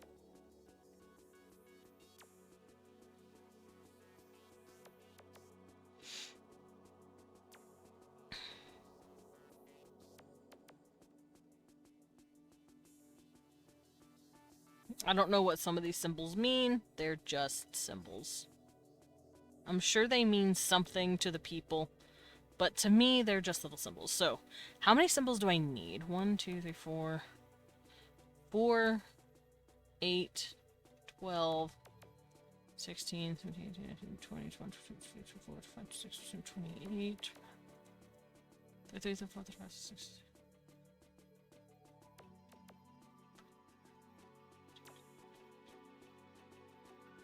60, 60, 64, 68. I'm gonna need 72 symbols. Fuck me. 1, 2, 3, 4. So I'm gonna write down 72 right here to remind myself. Sent the drawing in live chat. I will pig. Oh, he's pretty! You're right, why is he ripped? Based off of sea serpents, hot. Why is he so ripped? Why he thick? I'm not complaining. I'm just asking. Where he going looking like that? Oh right, they would have symbols for trees. So we have water. Do I want 3 pictures? No, I'll just use the 2. So we have water, stone. We could also have fire, but I don't know how to draw that yet. Maybe like this. Like it's a flame lifting up from something. And then we will have tree. I'm gonna have tree do this. Because it's growing out of the ground just like grain, but it doesn't have the 3 prongles. Grain is clearly like its own thing. Trees will be like extending really big like that. I also see a symbol that looks like this and it looks really cool. I don't know what it is, but I'm gonna draw it. So we have trees because ala does mean tree, ala tewa. So maybe la is a tree. So let me go find la. La. So maybe this is this symbol. For tree. La. Who knows? That could work. And these symbols will have more crazy versions of them. This is just the ones I'm working on. I made him look so buff because of the armor that looked like muscular chests. Oh, like the ancient Greeks. Yeah. Also wanted to look big and powerful. Fair? Big ol' ripped Bara man. Oh, that stretch felt really good. I had to stretch. I'm also gonna do this. I feel like this could be like some sort of unit of measurement. What else? Because don't mind me, I'm literally just drawing random ass symbols right now. I feel like that would be complicated with that. Boop, boop, boop, boop. There's also a symbol that looks like this.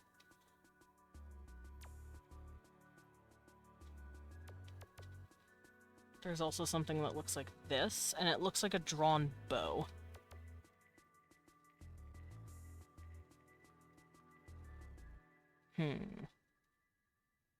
Oh, there's one that does this. That looks pretty nice. I don't know what it is, but it does that. Okay, so I'm going to cross out the... Oh, well, actually, no. I have an idea. I'm not going to cross it out. I'm going to move it.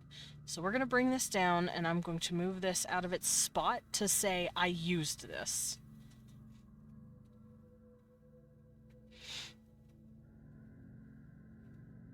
Because it's right down here. Right there. La. It's a tree. I love figuring out what facial hair would be like on other animals. Yeah, that sounds pretty fun. Okay, what else can I do here? I have an idea for the animal. The animal looks a little funny now that I'm looking at it. I'm gonna give it a square body. I'm gonna give it legs still. And then I'm gonna give it a head that does this.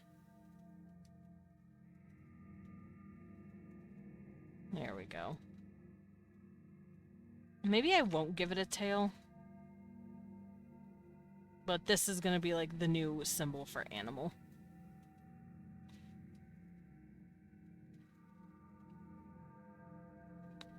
Fuck, I lost my pencil again. Ah, find it! Gross.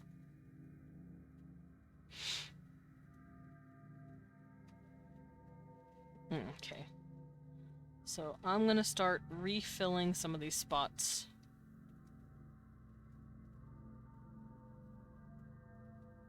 Like this.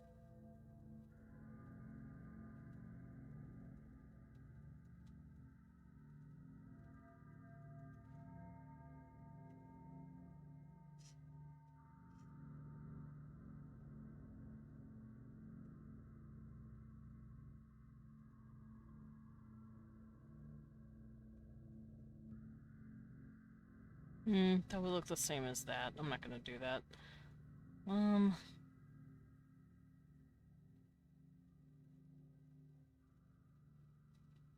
No, that looks dumb. Found it. Was in a bag for some reason. I mean, you got it.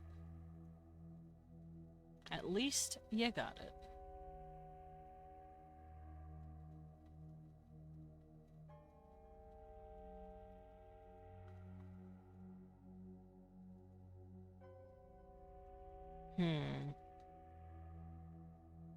Trying to think of more symbols I could draw. Do do do do.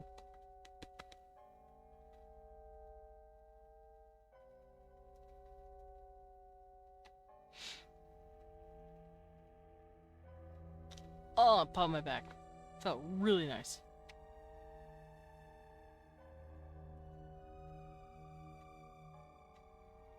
Hmm.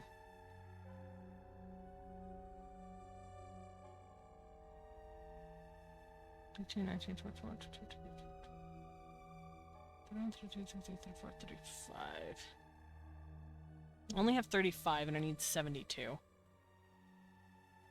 Well, I have 36, counting that tree up there.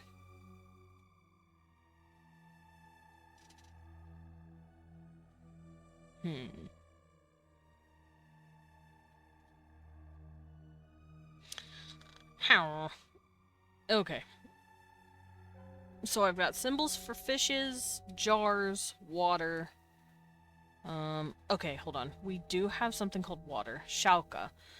That's kind of like water, but it's specifically a hill. So, sho, I feel like sho could be this. So I'm gonna move this up here. And go find sho. Sho right here. So, shoko.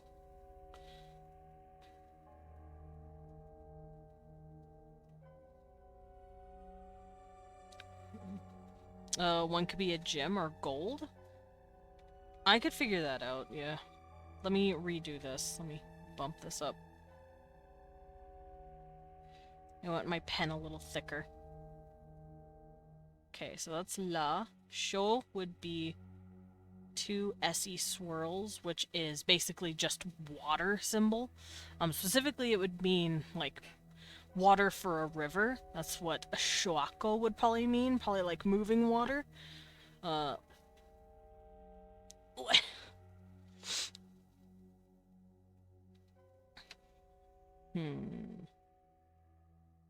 Because some of these symbols are related to the sounds that they make. Bow, I don't have a word for that yet. Mountain, I have Weetzi. Weetzi, when stone or mountain.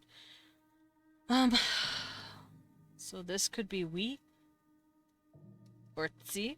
I think we would work better. This could be we. E. So we would be right here.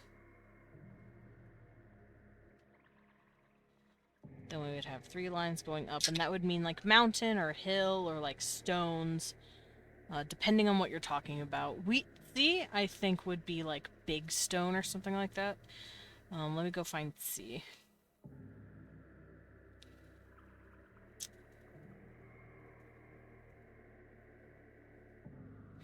I don't know what symbol I'd want to use to mean big.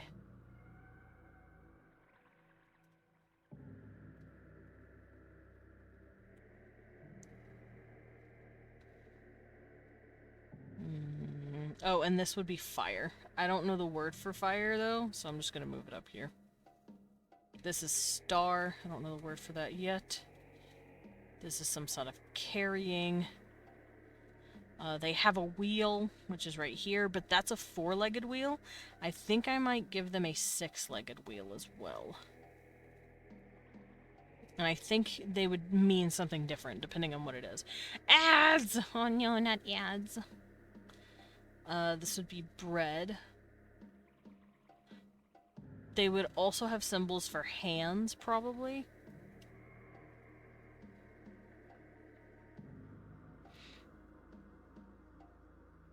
Hands have 3 fingers and a thumb. Maybe the hand is up.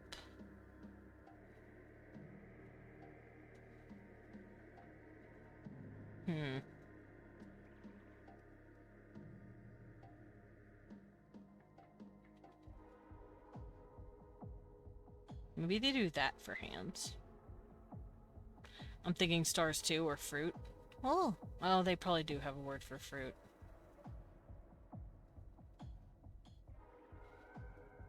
I also want sky, which would be this.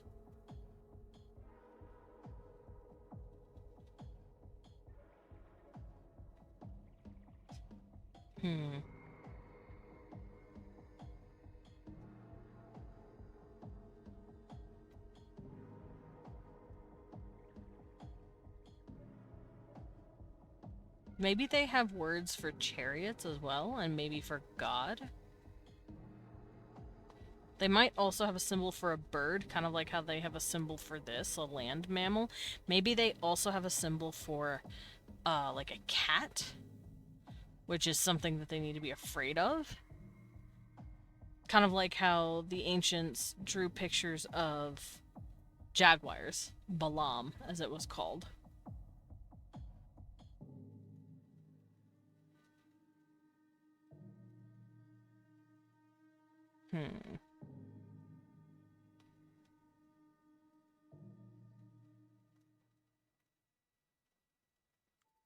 Let me go find that.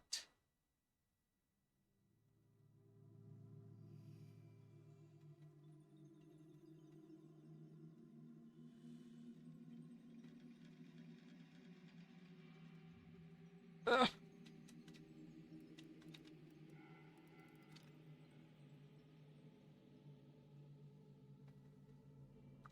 I have an itch on my face, don't mind me.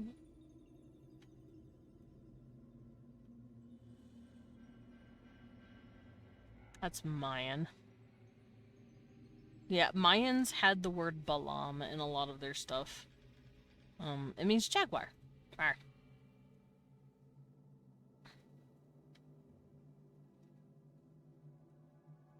So I feel like these guys would have some sort of cat to mean, like, predator.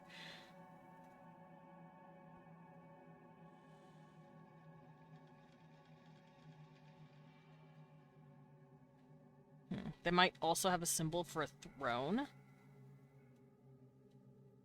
I feel like it would look like this. But yeah, other than this would be like an ungulate. Then they would probably have symbols for a bird of some sort. Like that. And then something for a kitty. So they probably would go... Oh, no, that looks dumb. They could go ear, face, and then eyes, and then mouth. Maybe that could be another kind of animal.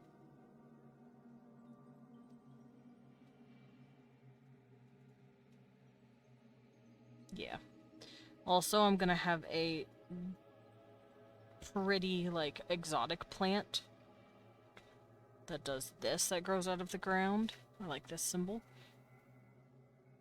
Like, this is grain, this is probably something else. I might even add a little bulb on top.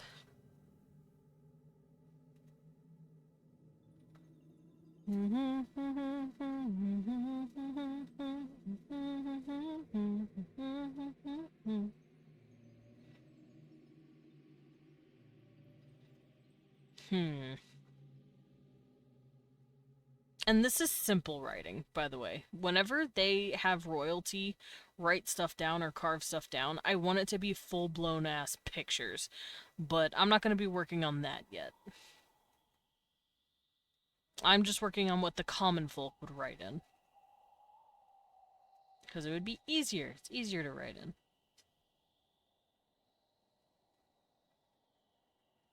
Ooh, they might have a symbol for a lizard, too.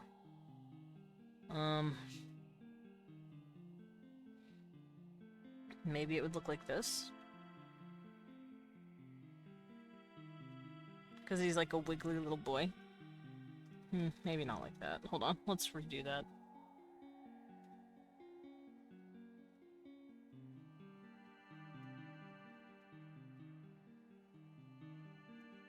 There we go. Like he's like a water-legged creature, because maybe some of their lizards actually like are water lizards, so they include the same symbol as water to indicate what it is.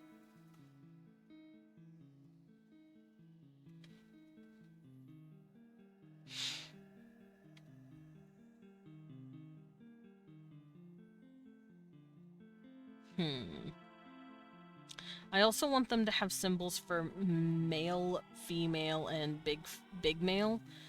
I have to think about that.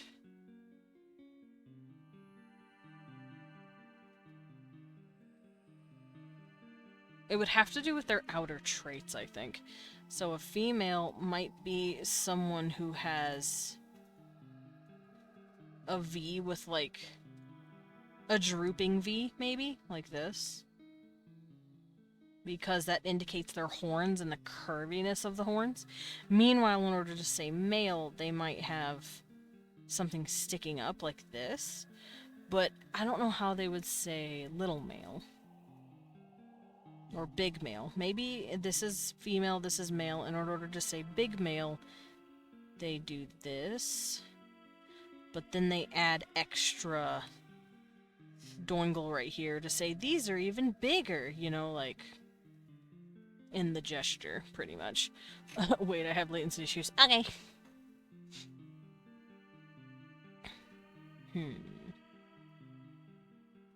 I also like the idea of them having incense. Maybe they have, like something like that.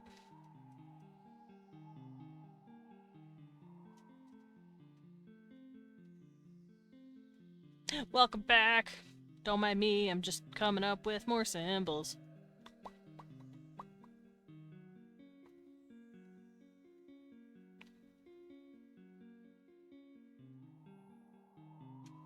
Oh, they'd probably have feet. As much as I don't want to include the feet, they probably had feet. They probably indicate foot stuff. Gross. Hate that I said it that way. But maybe they do it like this. Maybe it's like this. Like, here's the leg, right? Here's the leg. Here's the toes. And then here's that back toe. Maybe that's the symbol for a foot. Maybe they do it this way.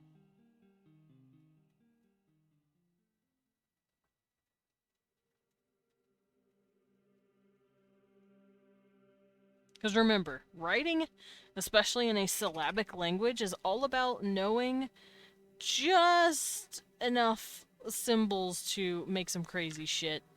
And then, like, make it look kind of like what the picture is if you squint hard enough, you know?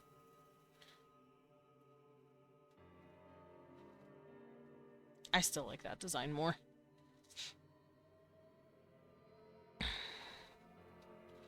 So, like, all these little squiggles, some of them will mean something, some of them will not.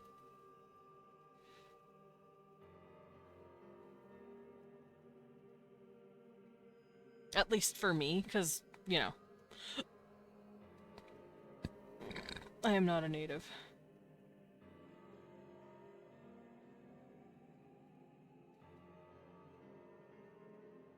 You can do one for thread. Like for threading something? I could. I don't know if they would have it for thread. Oh, maybe a scarab. I was thinking some sort of bug, but they wouldn't have scarabs. Not where they're at. They would have something else. Also, I keep seeing this symbol everywhere, and I might as well just fucking use it.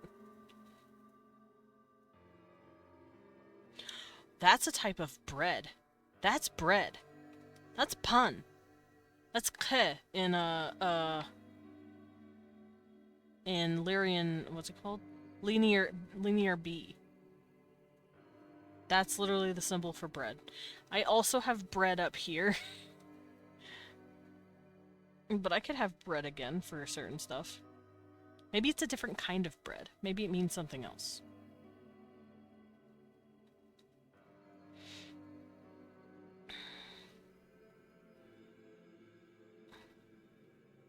I'm also going to use this symbol for house.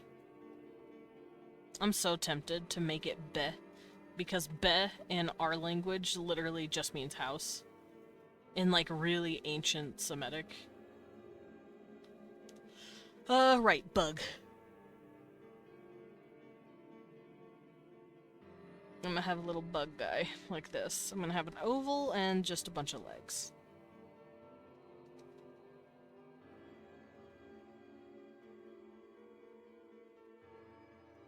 Maybe little doingles on their head. Bug! It's pronounced pen in French too. Yeah! Pan is a pretty much universal Latin word for bread.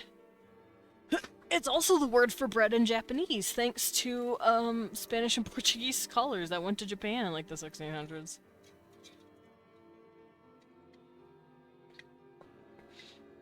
So, fun fact, if you ever find a Spanish-sounding word in Japanese, that's probably why. It is cool. I've studied a lot of that kind of stuff, so it's very interesting. It's very fun. Alrighty. Aw. My writing stuff is not there. That's sad. Okay, I'm just gonna close that out then.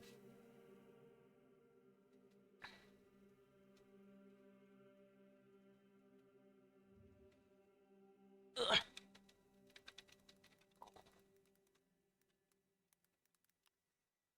I have to go to another website. Because the other one that I was trying to look at broke, apparently. Oop. I did not mean to draw. I did not mean to doodle. Doodle. I want to do this. I want this to mean connected or together. That's a symbol I use a lot for my languages because it's pretty. I also want to do this. Let me figure this out. So this would be kind of like a fruit tree.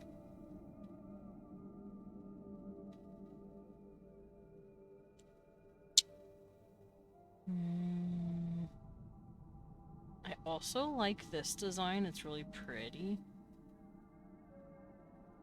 Oh, it goes the other way. Like that. Interesting.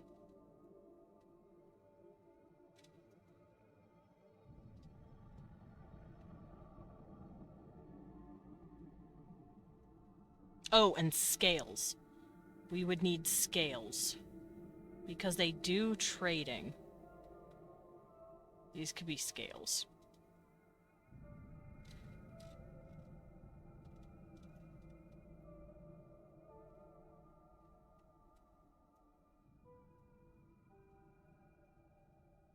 I also see this symbol a lot, and while I don't know what it means, I'm gonna draw it anyway. I was thinking actual scales. Oh! How do you deal with mortals when you're so out of spoons you can't pretend to be human anymore? I go offline and go take a nap. I nap. I sleep. Napping is very fun. Napping's my big favorite.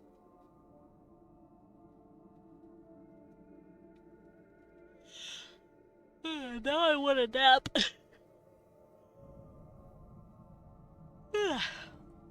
Okay.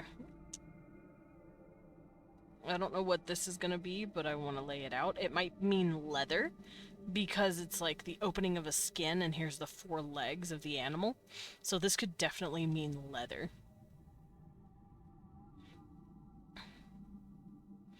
And if the mortals insist on contacting you, like I said, go offline and then nap. And let them continue to try while you're busy catching up on some fucking Z's. Hi, Jeannie! How you doing? Welcome in. Don't mind me. I'm coming up with a bunch of writing symbols. For my language. Oh, jeez. That was a heavy yawn. Big yawn. Big yawn. That one mortal knows my phone number. Then turn your phone off. I mean, that's probably a dumb idea, because you might need the phone to be on, but tell them that you're busy.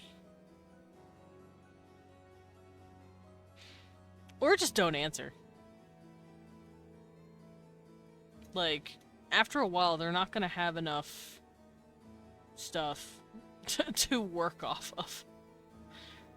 Because I will answer and hang out and talk to friends if I've got the brains for it, but sometimes I'm just like, nah, it's bedtime. And I isolate myself from everything and just vibe to myself. My nose itches.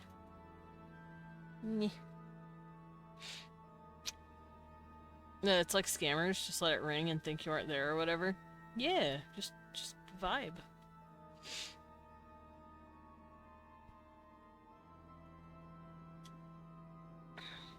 I'm looking at Indus River Valley symbols, don't mind me.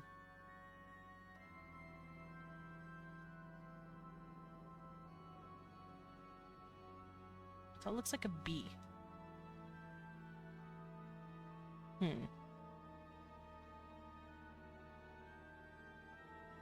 I could have a symbol for a bee. I have a crawling bug, but what about a flying bug, you know? What about a bug that flies?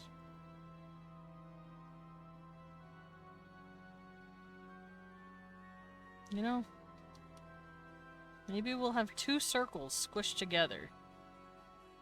Hanging out on either side, meaning flying bug.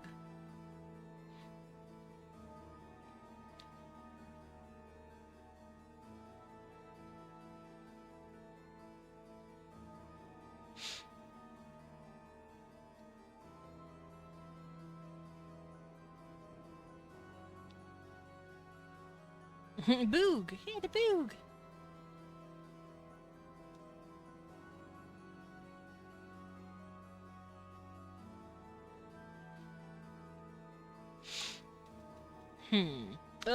My leg slipped.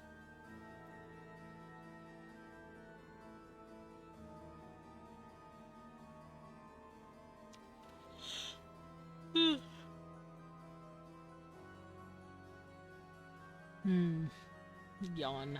Yawn baby. It's me. I'm yawn baby. Oh, I want to give them a horn. to handle. So something like this, maybe?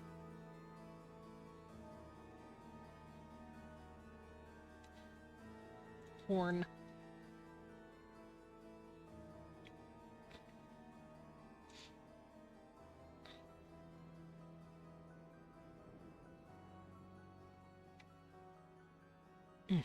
I'm also gonna do this, which will be like a plant.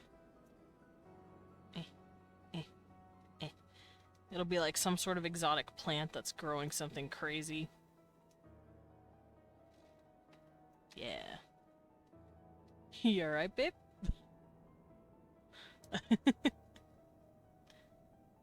And my head itches. But their horns point upwards when they model it after their own. Not if they're discussing animal horns. These horns are... This is their horns. This would be an animal horn. Because it's based off of this. I'm gonna do this. No, it looks dumb. Also, hi Salem. Pet, pet, pet, pet, pet, pet, pet. You know what? That's fair.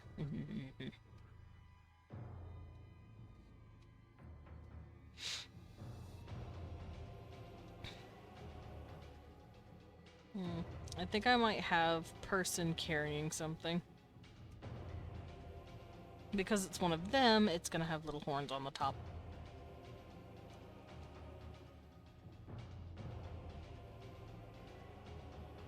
Okay, how many symbols do I have now? 1, 2, 3, 4, 5, 6, 7, 8, 9, 2.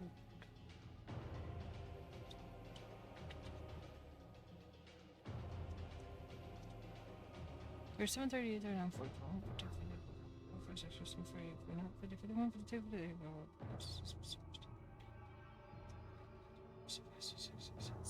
68! I need 4 more symbols to come out of this little brain.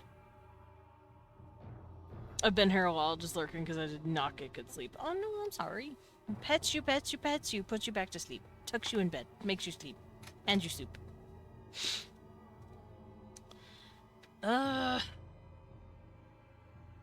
Okay, so we have containers covered, we have food covered, we have bread, grain, animal types.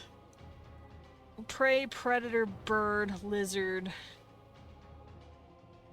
Lizard. I could have the actual lizard face, maybe? Kind of like the bird face, but lizard face?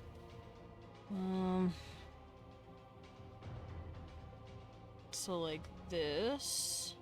Lizard. Except it would be open at the bottom. So they would go lizard. Lizard. Maybe the lizard has a horn on top of its head or something to indicate lizard.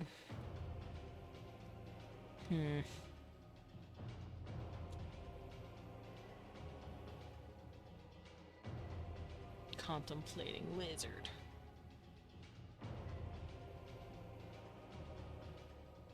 Oh, I know. The face could be triangle. And then those are eye. Maybe some even have a tongue. Depending on the picture. Oh, I could also have a picture for mouth. Because I have hands and feet. I could have picture of eye. This could be an eye. That could be an eye right here.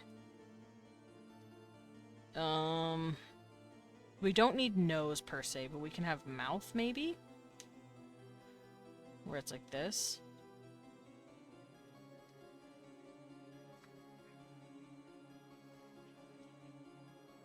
I think I'll have the 3 lines on top indicating sound coming out. Cardinal directions, not a bad idea. I wouldn't know how to indicate that though.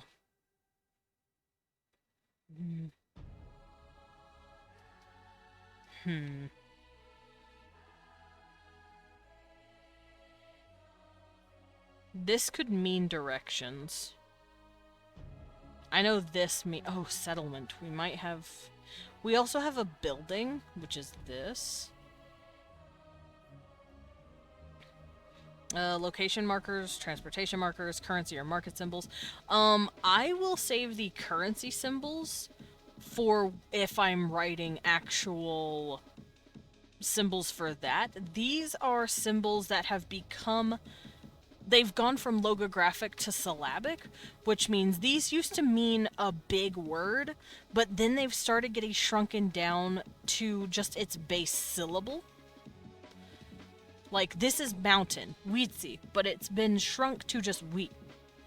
And C, they nowadays add on to it to indicate it is indeed big mountain instead of just whatever the symbol could ambiguously mean, like rock, stone, hill. Like, it's more... What's the word? It's more like together, I guess. I want ma to be mouth. Ma.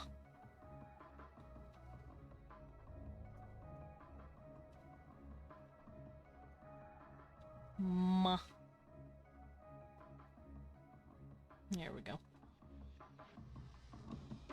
But think of it kind of like how the ancient Egyptians did it. They had symbols that could mean the actual word, but they also took the time to indicate whether or not it was a word or a sound. So, like in ancient Egyptian, this is actually pretty close to the mouth symbol. So if they wanted to say mouth, they would put like a little tick underneath it. Yeah, it becomes more complex. Yeah. Writing is funny like that. I just need a couple more symbols, like 3 more symbols. So let me cover what I've got so far.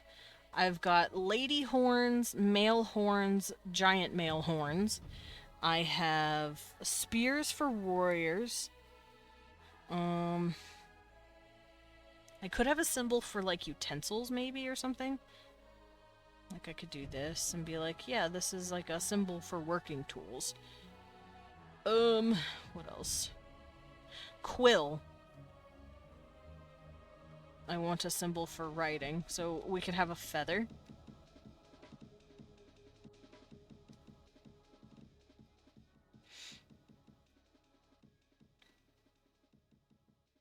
This could be a symbol for feather. This is a unit of measurement. Ugh. What would a symbol for a lady be?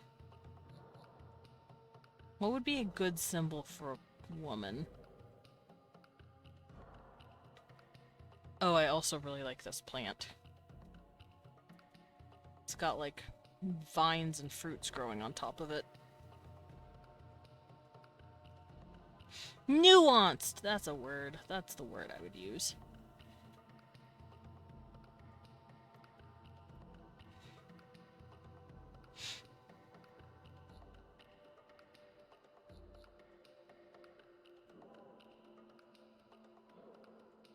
Okay, so I'm gonna use this symbol to mean low.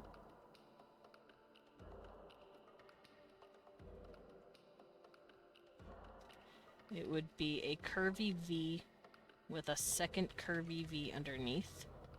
Sometimes a line underneath to indicate the brow. And then the man would probably...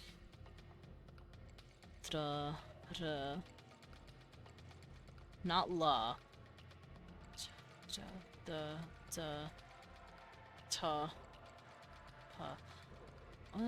It could be ra. So lo and ra.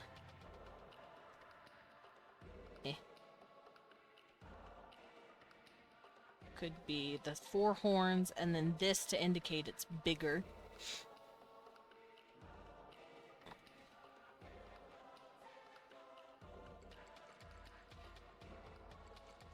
And then ke maybe for the other male.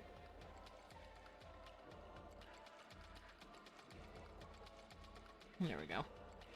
So we have our 3 gender roles. written down. Or 3 gender indicators written down that's been shrunk.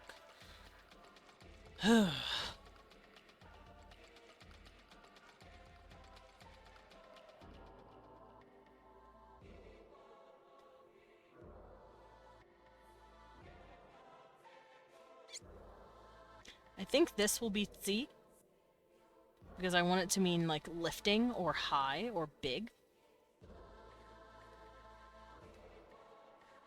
At least that's what it used to indicate.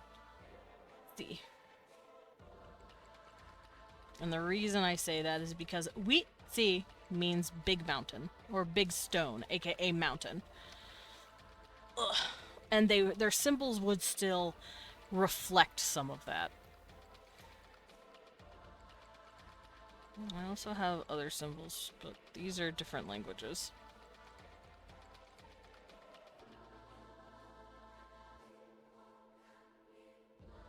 Yeah, those are all different languages from other shit that I've done.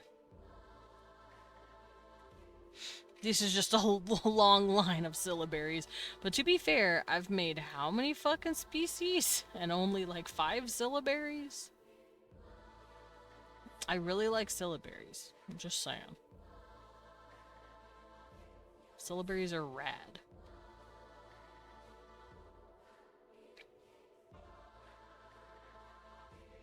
Okay.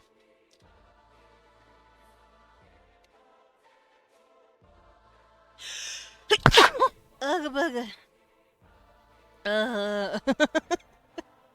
Hugga bagabba. You're making me crave berries now. Bless you, thank you. Also get the berries. So, ala tewa.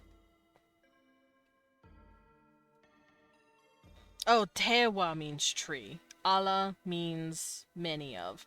So, la would be many to indicate a lot of. Te would be tree. So let's move this back up. Tewa. Te.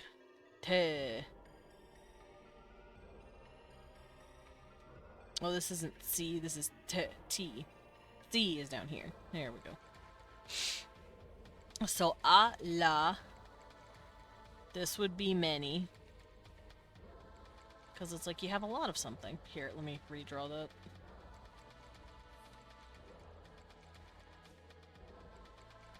I don't want it to quite look like a horn. I want it to be wider. Because it's like supposedly like I want to think of it as kind of like a rug or something. Like a merchant's rug saying many of something on top of rug. So I kind of like the idea of the merchant's rug indicating there is many of something here. Or maybe this would be the merchant's rug. Okay, but this would probably mean goods on said rug. So la, much of. Ah is just a sound.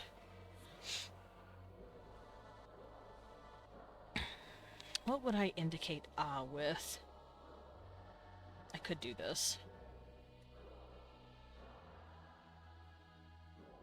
Ah.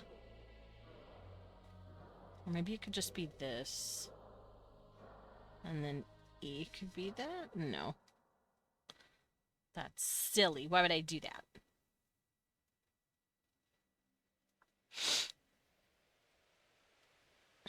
I am gonna have to scoot these down, though. Because I'm starting to use all the samples. This was many.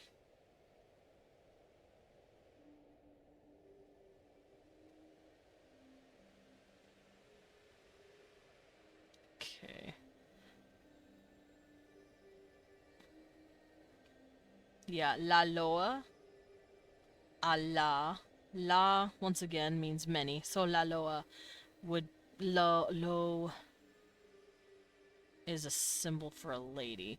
So in order to say la loa, you would technically be writing in the symbols of la, which means big or much of. Lo, which is a feminine horn. Technically, La Loa would mean, like, many feminine, but because La Loa also means winged and flying, it's kind of like us having the word... I don't know, shit, I can't even think how English would do this.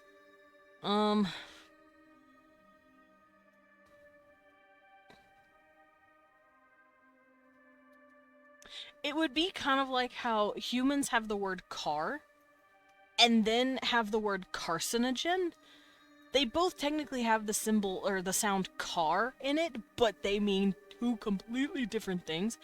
But if we were to write carcinogen like these guys would, we could use the symbol for car in front of that word to indicate the sound.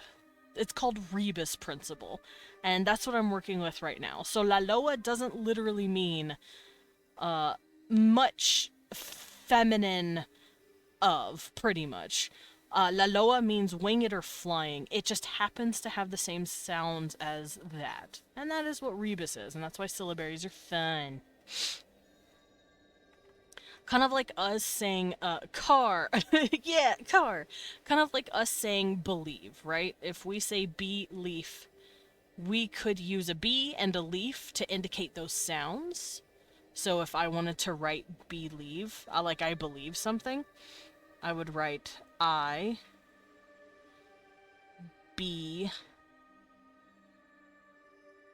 leaf, right? But like, I believe doesn't mean eyeball bug tree, like plant piece. Like, that's not what it means. It's completely different words. And that's gonna be what I'm working with. Weedsea, Stone Mountain, basically big. Now, some of them will mean those things because that's where the words come from. Other times, it won't mean shit. Schwako is show, moving, or water or liquid. Ah and ko, those wouldn't matter. I'm kind of tempted to have flame be ko. I don't know why. Ko just sounds like a fire. Or maybe ka. I think I might have ka be fire.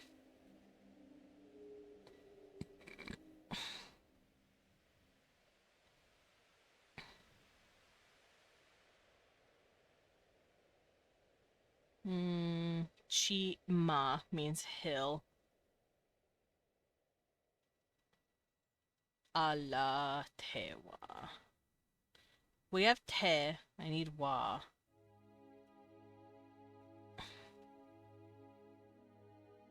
I think wa could be sky.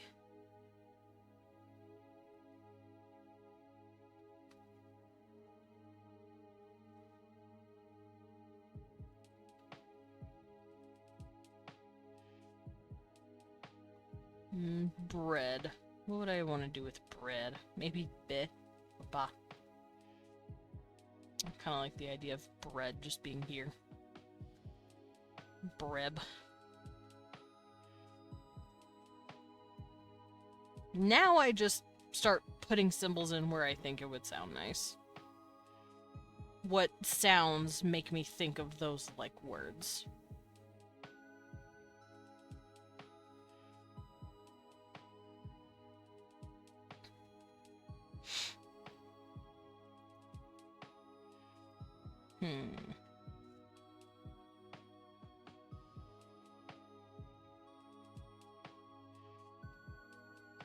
I think I'll have the house be do. Do sounds like a big open house. Do. That will be house.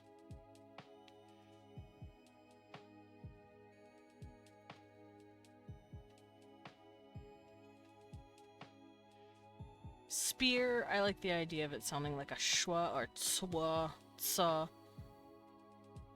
Sha, because you're throwing it. Shh. Spear. There we go. Spear tip.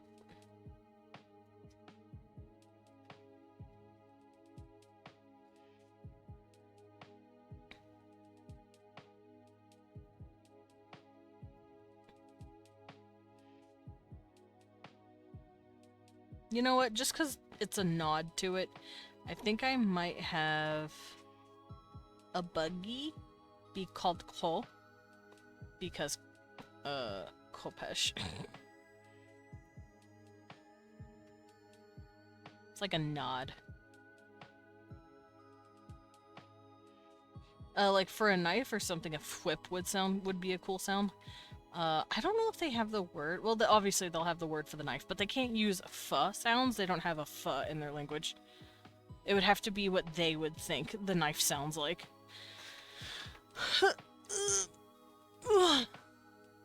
Big stretch.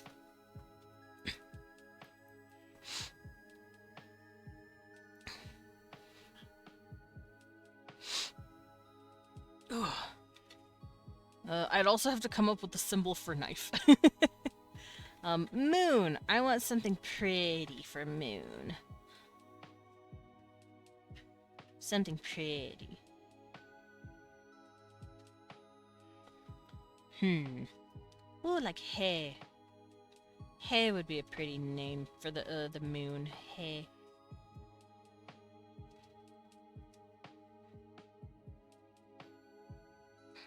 Hay is a pretty sound. Something soft, something gentle. For a bow right here, this is an undrawn bow. This is a open bow, so maybe these symbols technically mean open and closed. Maybe. That was like their original indicator, or what they could mean. I'm also gonna move some of these symbols down, so I have room.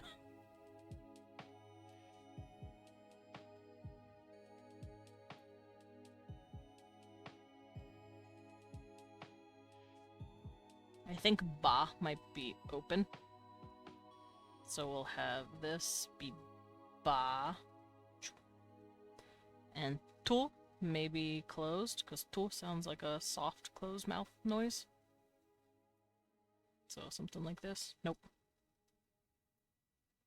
Something like that. It's a nice little sound.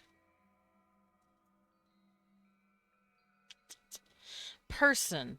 I kind of want to say he, because I want to be funny. Because in order to say person in Japanese, you say hito. So I think I'm gonna be a little cheeky bastard and call it he.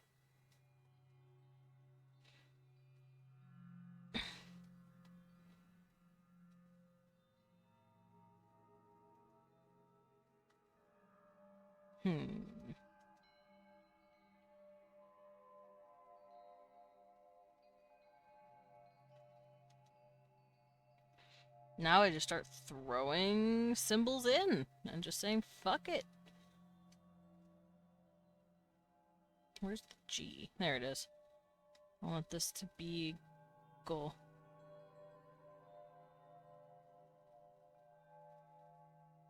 Because this looks like a go to me.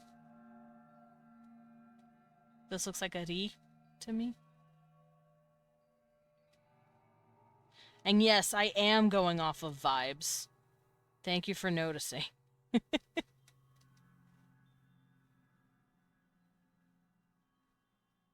Sometimes you can just do that. You can just go off of vibes.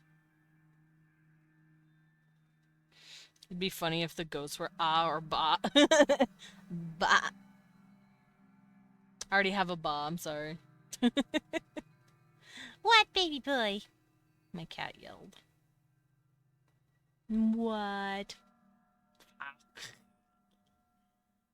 What, baby boy? You are whiny. Are you a crybaby? Yeah.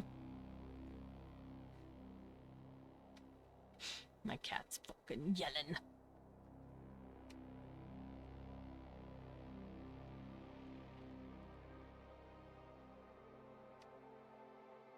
What? Oh, there's 4 of these on this. Cecil's so cute. He's being whiny. Whiner. Whiny kitty. Yeah, you're whining. He tried to say no.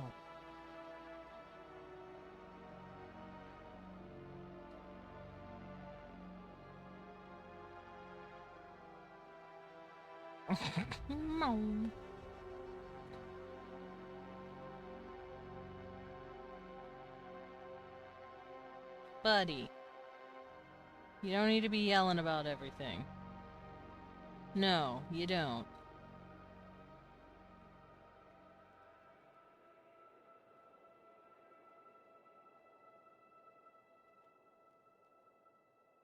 Hmm.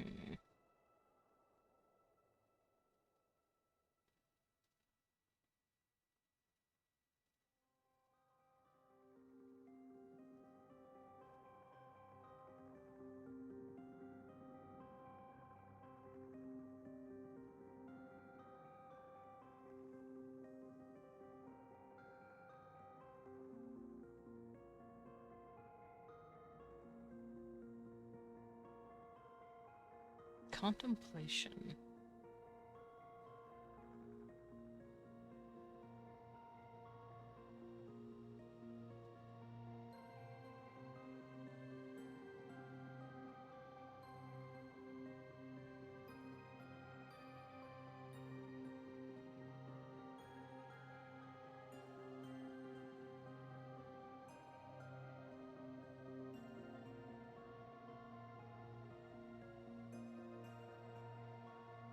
This looks like an E sound.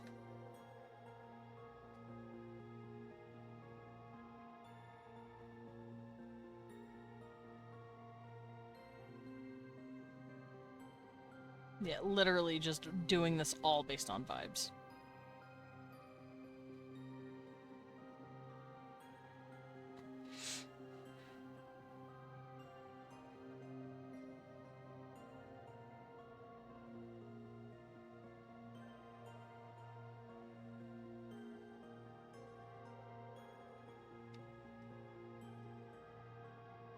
So the goat looking thing can be meh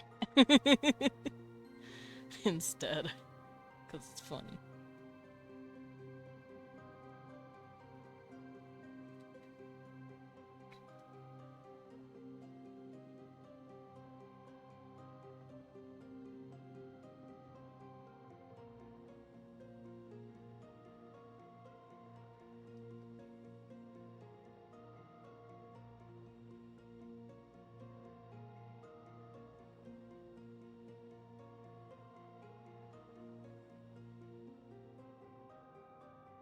Need to scoot some of these up. Feather! Something soft. You know what? P is now feather.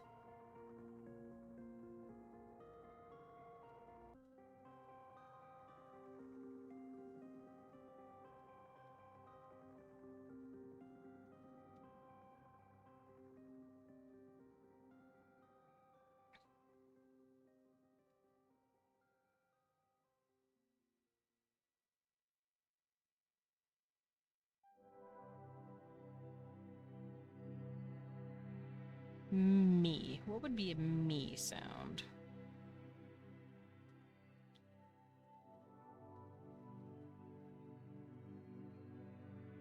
That's a pretty good me sound. Moo.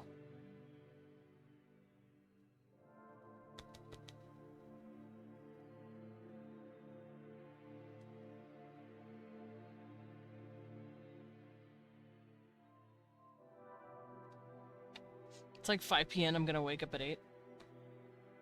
Oh, you're gonna go get a little nappy nap? Mm-hmm.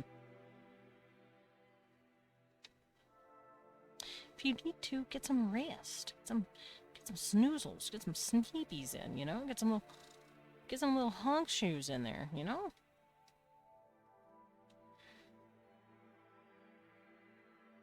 Sleep is for the weak. I don't want to nap, though. Oh, that's fair. I like napping. I'm a crackhead when it comes to napping. Let's do this. That looks pretty good.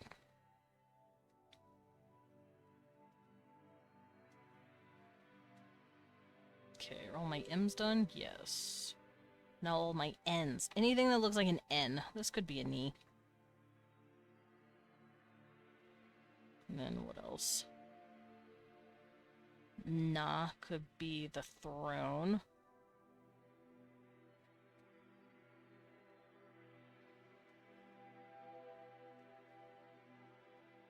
So I used you. I used you.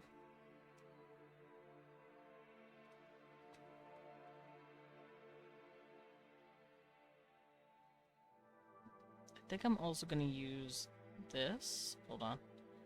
Let me look at it. So X marks the spot, but then it has little lines to indicate that it's not done. So me, me, something thick, you know.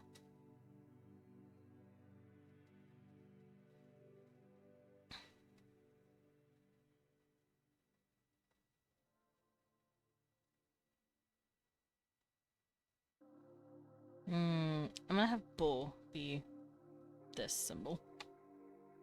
Duh. I am oh so very weak. Sleep is for the weak, and I'm weak. Also, let me redo this symbol. It's kind of fucking with me.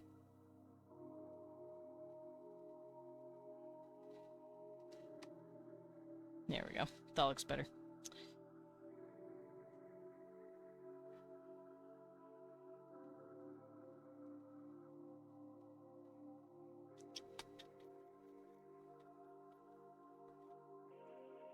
I think I'm gonna use Ta for Tootsies.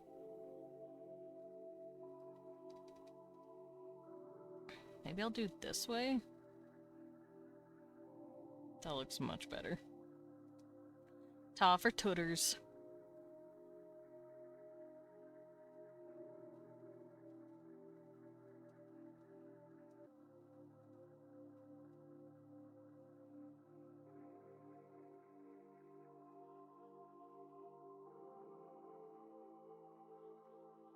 I think I might have this be hand. Pa. Or pe. Pe for hand.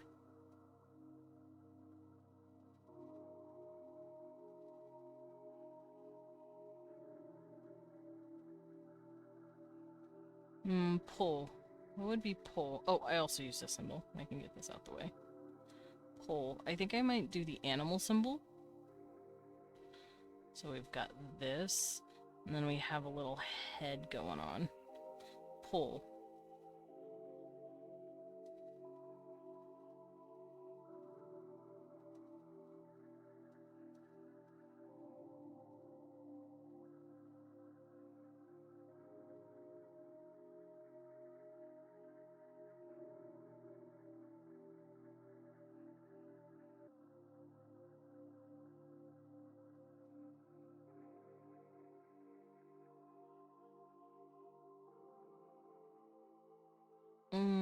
B. What would be a good B sound? B. I don't know what this indicates, but I can use it. B.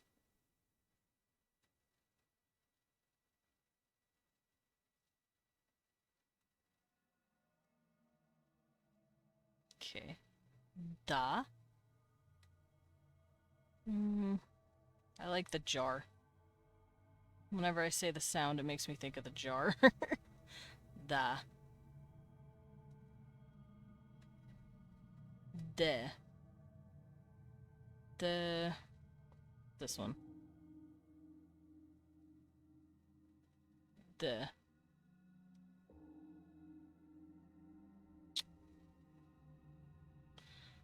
The. The. The. Could just be this one. No. They all look like that. This one. And then done. Key. K-E. Key. Key. I like this symbol. This looks pretty key sounding.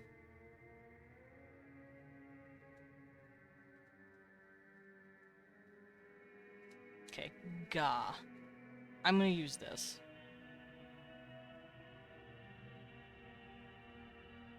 Ga. Although let's draw it less bad.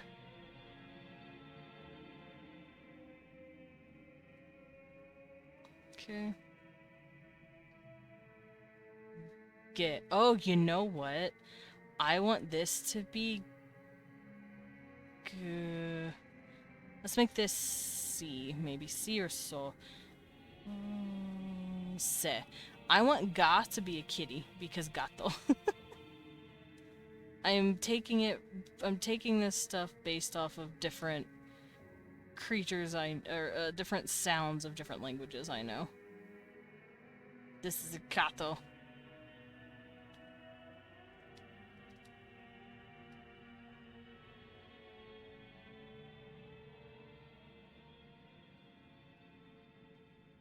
But it also just means predator. Animals that hunt and attack. C, I kind of want to be a lizard. Lizard. So, wiggle boy, lizard man. Like that. Specifically, just anything that scuttly scoodles around the ground. Geh. Geh. I'll just take this symbol.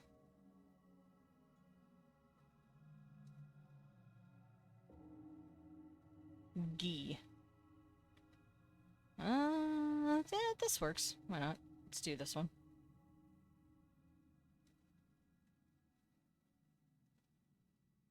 There we go. Alright, now we're on the S's. We're starting to really get there. Sa and so. Sa and so.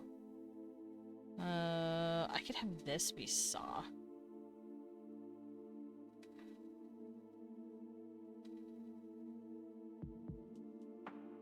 Which I want this symbol to represent the lineage and the household grip of a woman's power, basically.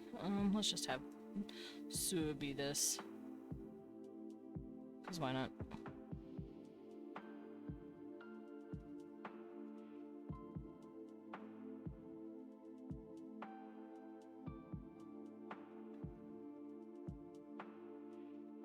This will be a tsa.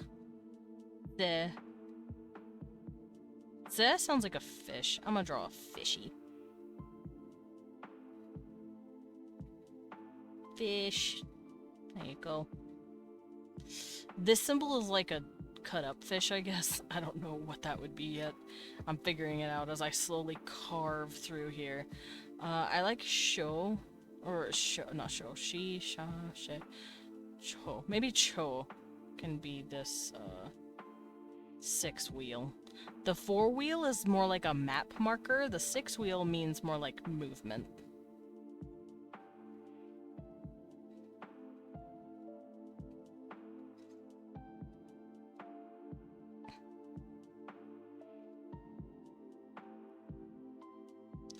So, might do this symbol. I like it. It looks like a little heart, but it's supposed to be like an incense burner. It's like a nice smell.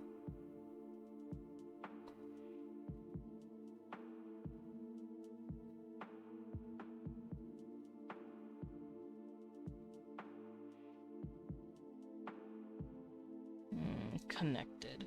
Cha.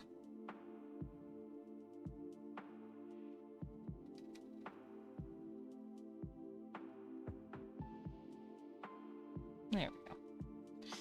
So we've got our incense burner, and we've got connection. Horn, I don't know why I like it. I like the idea of it just also being whole in our language, because it's like, oh, it's like the sound you make when you blow into it. I don't know why. I just like it.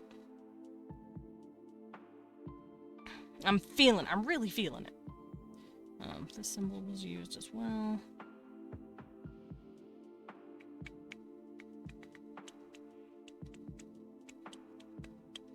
I feel like a she could be a snake because it's a hissing sound. Shh.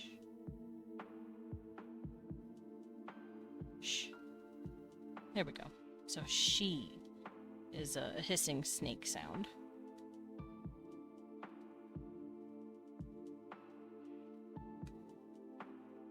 And yes, you can literally make an entire language based on vibes. That's how all language was made. That's not even a fucking joke. That's how all language was created. Okay, che, I think I might make a new oh no, I have a symbol for it. But I am going to curve these. And then wrap like that, because it's like a bundle. Che. There we go. Ad starts. Blah, ads, boo. Boo, ads, boo. Get him out of here. Alright, so chi. Chi. Chi, chi, chi, chi, chi. I might do this symbol. Chi.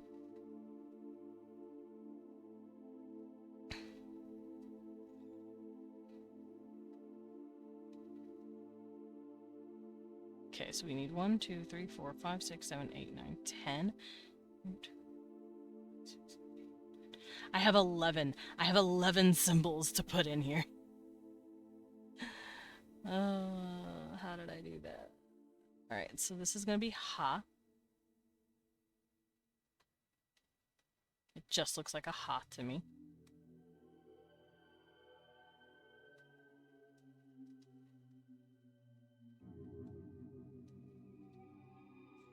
Where could be this. No, well, I'm gonna have that be the little b.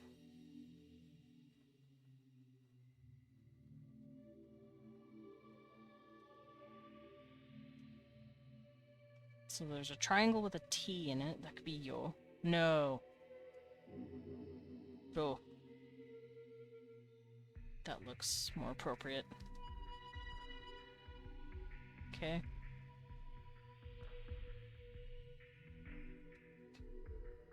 Now we just start plugging in symbols. Le, why not? Let's do that better this time. There we go. We have what looks like a yard of some sort. I think I'll make it ya, just because it's funny to me. To have ya be yard. It's like a courtyard, almost.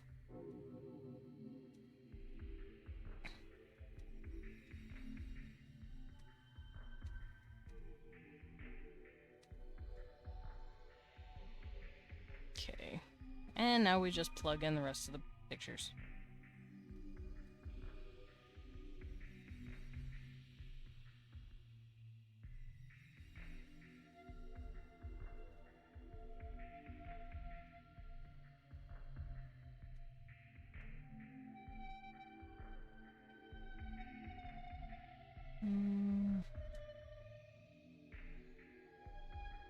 I do like that funny plant.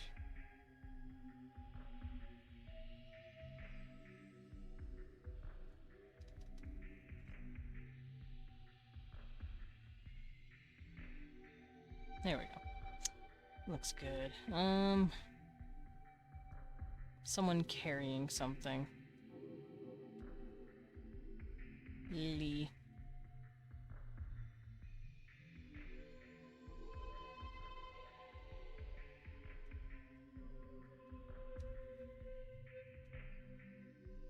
Alright, I have 2 symbols left.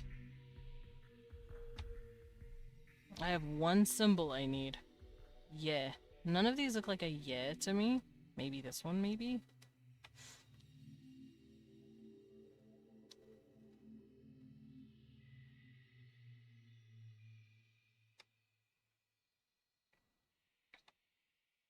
Because I already have kind of plants here.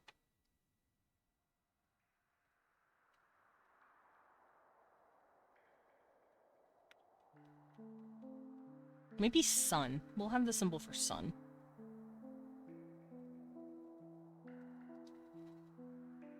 There we go. Okay. Language done. At least the writing system is finished.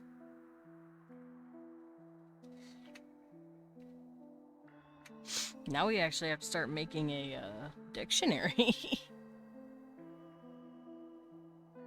which we already kind of have going on.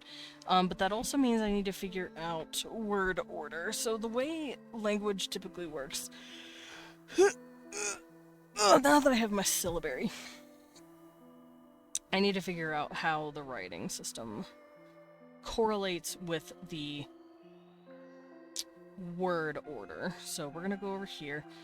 We're gonna work on the words.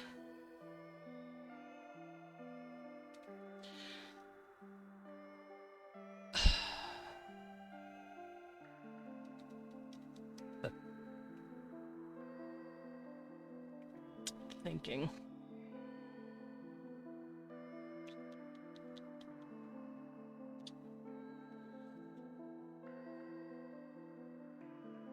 The word order could be noun, not noun, subject, object, verb, like most languages. Make it easy on myself. Because it's syllabic, it would probably be agglutinative for the most part.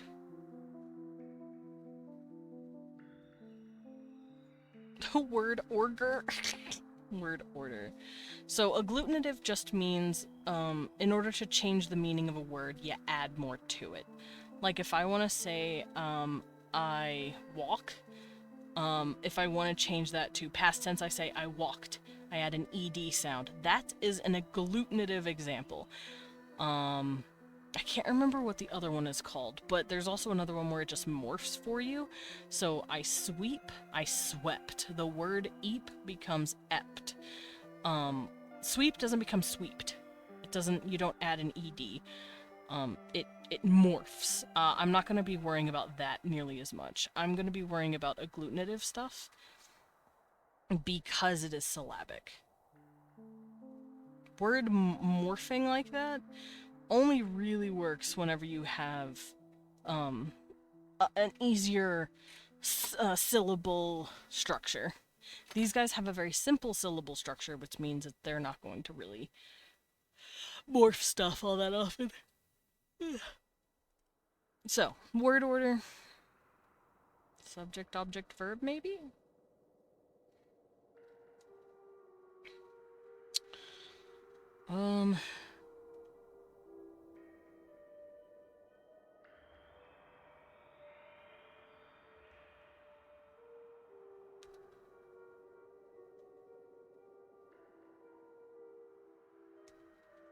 Trying to think of others, because ours is subject, verb, object. The man walked the dog, you know, like, they would be the man, dog walked. I also don't want articles. No articles. Maybe they'll have an article for direct stuff, but they won't have an. Maybe they'll have the, but I don't think they're gonna really worry about that. So no indirect particle.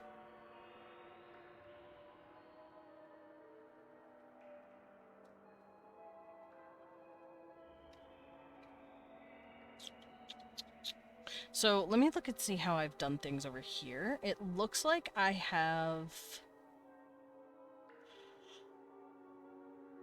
adjectives first. So it goes adjective and then noun. So it goes modifier first.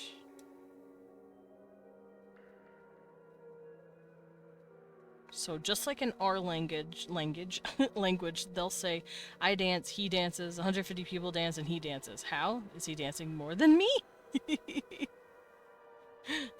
He's dancing more than me. Oof. Hi, Lillian. Water. Thank you for the sip. Thank you for the sip. Water. I have been talking a lot. I do need the sippies. It's time for me. Okay. I do have Daddy eating my ear. You want to go tell her to stop? Tell her to stop. Tell her to stop. Thanks. Tell her to stop. Alright, let me get my sippy and continue doing this.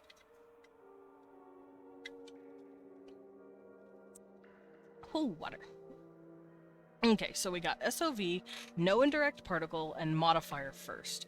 So it's starting to look kind of like Latin. Let me go see how these languages do it. Let me go look at Kichwa again and see how it does it, because that's basically what I'm basing this shit off of. That's a lot of dialects. I've got their consonants, vowels, I don't have to worry about that.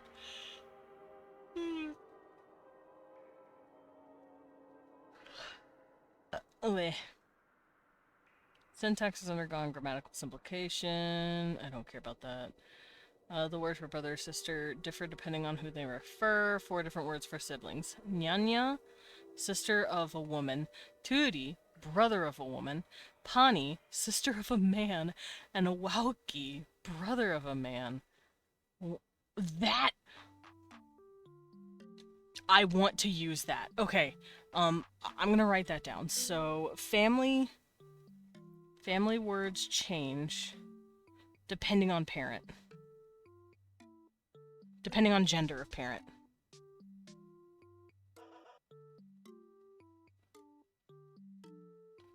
And there's a very good reason for that. So I've been thinking about how, like, women basically control the entire fucking place. It's extremely matrilineal. It's matriarchal. It's not kind of like, it's not thumb pressed on people, sort of, the way the patriarchy works for us nowadays.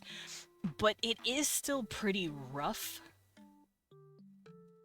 You're not treated any differently if you're a man or anything, but it does really... hiccup. It does really determine how...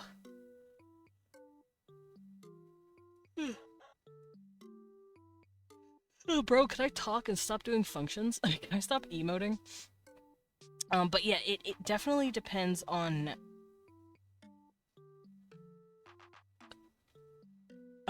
female dynamics within the family, because it's so matriarchal and matrilineal, because it's the woman who has the kids, ergo, you know whose lineage you have to follow, the one that gave the birth. I've also been thinking about, I'm also thinking about, how they've managed to keep such a grip, because scholar males and females are basically the same strength. Like if it's an average female versus an average male fighting each other, they're roughly about the same strength. Because I know someone brought up, hey, what would happen if, you know, the men tried to uprise against women and try and get more, you know, equality for themselves. It's not that they're unequal so much as it's just, it's very cutthroat when it comes to lineage and family. The females are allowed to be extremely choosy because there are a lot more men than there are women. So they're allowed to just ignore a third of their population if they so choose. That being said, yes, that would probably cause a lot of unrest, but it would be really hard to go up against the person who's supposed to be giving the birth to the everybody. And I thought about how that could work, and I think they might be able to just naturally induce abortion on their own bodies. If, for instance, a dude tried to have his lineage the way most nature does it sometimes, you know, like the way ducks work, I think it would just increase the gayness of the males. It does, actually. Thank you for noticing. It does increase the gayness of the males. All of the men are inherently very bisexual, and some of them even prefer other men, because the women are just so fucking choosy. But, just like in certain animals, seeing 2 men together actually encourages female fertility. That's a real thing that happens in nature. It's in birds. It's in a few birds and lizards, where 2 males will actually start copulating with each other, and the females will show up like, hey. Like, it's really funny. So I think they are able to induce infertility if a man tries to have his way and get a lineage anyway, they've probably had just a iron grip on the genetics. And over thousands of years after painstaking, sexual selection, males come out a certain way, come out thinking a certain way and acting a certain way, because that's how the females engineered it. You see that in birds and lizards everywhere. That's why males, and in spiders too. Thank you for the sip, Lilin. What do you get if you accidentally drink holy water when you take the laxative? Holy shit. God damn it, Taki. But that's the reason, once again, we're using peacocks. We're using Darwin's least favorite bird. That's why peacocks' tails are so fucking long during mating season. It's because those are the only ones the picky-ass females will go for. Which means, if you see the man with the biggest fucking tail, you're like, ooh, hey daddy, come here. And then, you have a kid, and those kids end up with even bigger tails next year. And it just keeps going, and it's crazy. The tails will never stop, because the females are the ones choosing the genetic lottery. They're the ones rigging the lottery against the men and saying, this is how you're going to look and act. Thanks. So I think that's just what happened with these guys. The females had an iron grip on genetics. So now the males come out very subservient to females.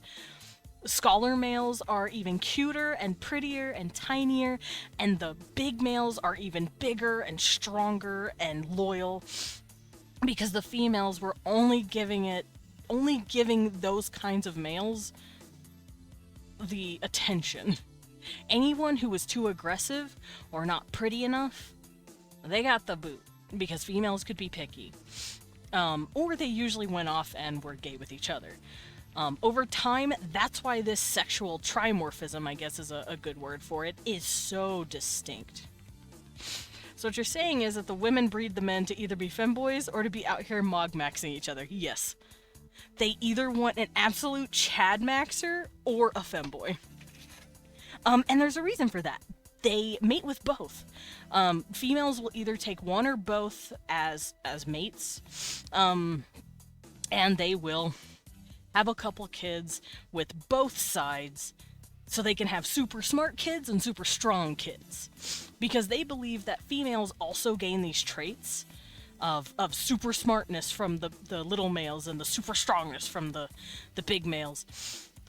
And they'd raise the girls and they kick the boys out whenever they're like puberty age and make them go get raised by their dad. And the way a lot of the relationships work, matings don't stay forever.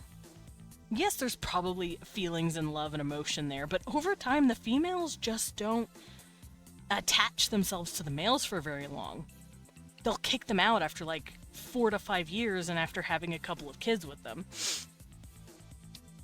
Only if they do something called consorting or consortship are they saying I'm serious. Which is what these collars are that you can see here. These are examples of the consort collars. If you're wearing this, it means you are tied down and you are not hopping mates anymore per season. Every other year for new genetics. That being said, consortships usually happen for alliance purposes. And sometimes you can take on a concubine anyway, because these women are shameless. I'm allowed to let them be like this. Meanwhile, the men have a very different view on this sort of stuff. When they take one another as mates, they're just like, fuck it, we're consorts. Because mating has to do with procreation. If two males get together, they're saying, I'm here with you because I want to be with you. I'm not trying to have a kid with you. So female and male relationships are a lot more seasonal, while male relationships tend to be a lot more locked in. And it keeps the gene pool open just enough that the males who were rejected can go and be with someone else.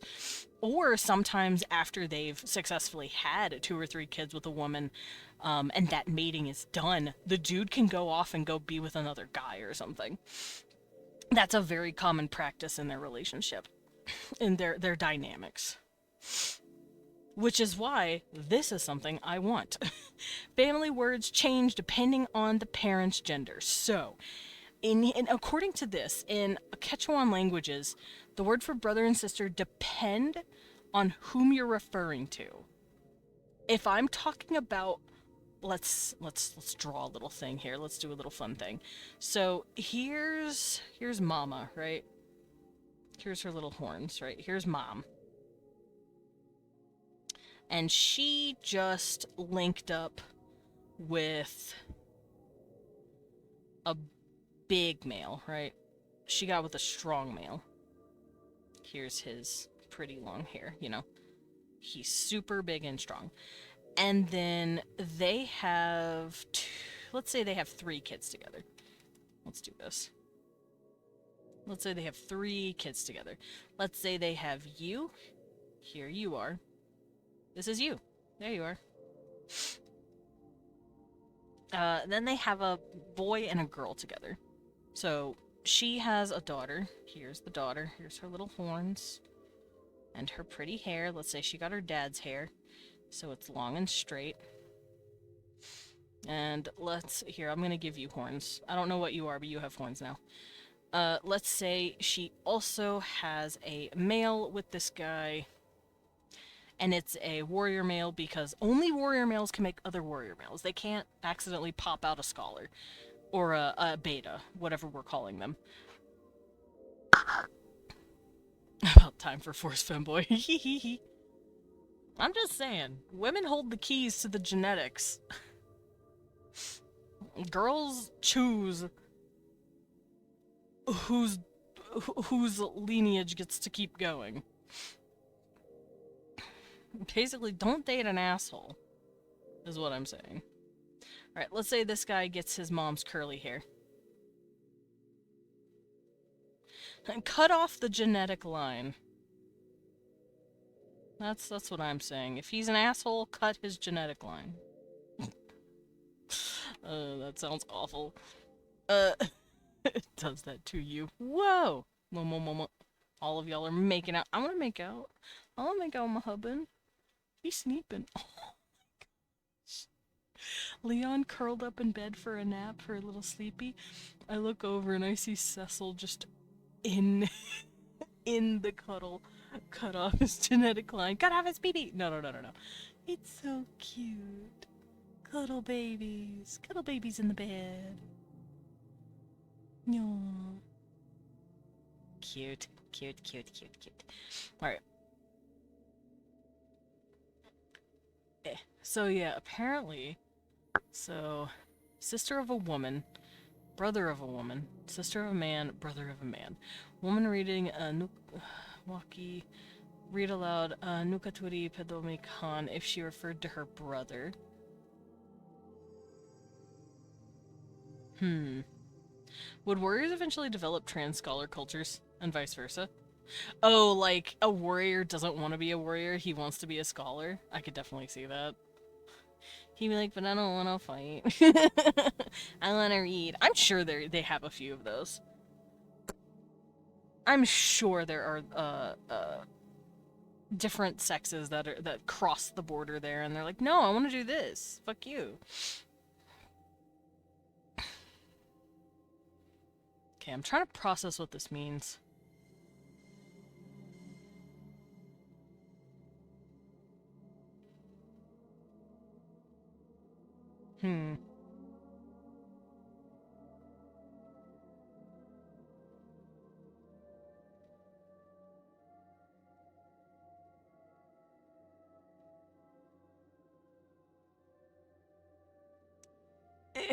I will continue on this later, I think, because this is confusing me. I'm gonna go check out another language, but... family ties. I'm gonna have to make more of this, actually. So... let's do this. Because remember, mom does not give a shit, does not stone cold give a fuck, and will have kids with other dudes. So it's probably very common for you to have a half sibling through the mother. Let's see. This can be a scholar male. This will be a tiny horned male. A little cute boy. Let's give him little wavies. Goodness. And then these guys can have 2 kids. Fuck it. They'll have another female. Tiny horns. Her hair's crimpy. Mimi. I'm trying to figure out how the family line is gonna work. Where do you work out? The library. Now, a warrior male will still probably have a lot more muscle definition than a scholar male would, but he would be a lot thinner. He would be a lot more, he'd be a lot less muscled. I feel like his shoulders would be in a little more, there'd be less muscle development. But he'd still be super tall. That height is probably not gonna get bred out.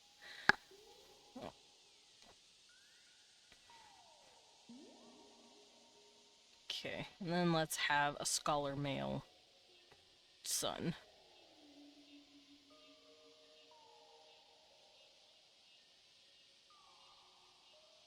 There we go. So this is you.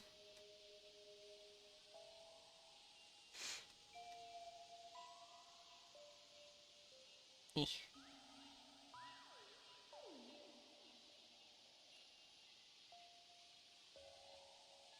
And I don't think you would worry too much about your grandfathers, only your grandmothers.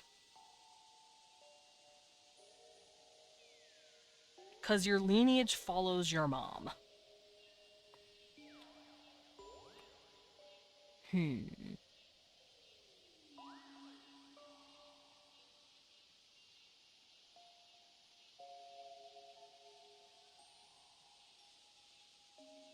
gonna do this. I'm gonna bring this down. And then I'm gonna bring this up like this. Boop, boop, oh. Boop, boop, boop, boop.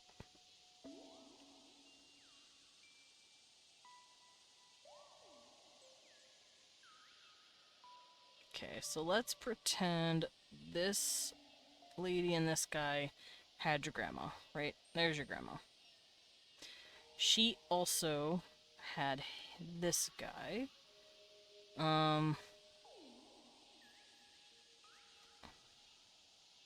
This family dynamic is already starting to get fucking kooky.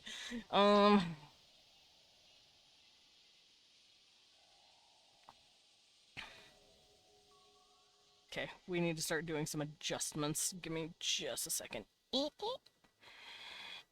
Okay, so this is your mom. This can be an aunt or an uncle. Because they were both born of a warrior and scholar.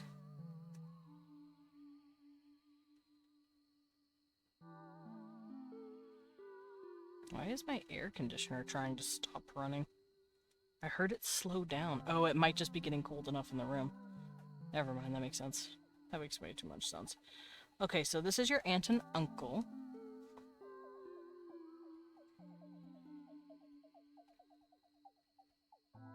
On that side, at least. And then this would be your aunt and uncle on this side.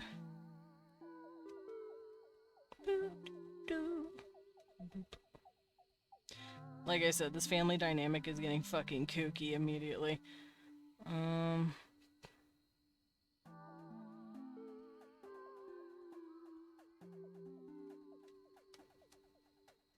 Okay. So you siblings, I'm gonna color code these so I won't be fucking blanking on what I'm doing here. Okay, so this is you. I'm gonna make you light green. There you are. Look at you. So we're going to start with the... Oh, that's way too red! So I'm gonna color all the red males. This is our red males. Orange for the scholar males.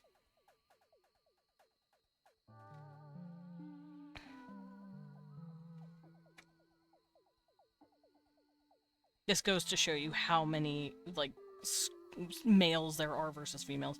And then we'll go in the yellow for the ladies.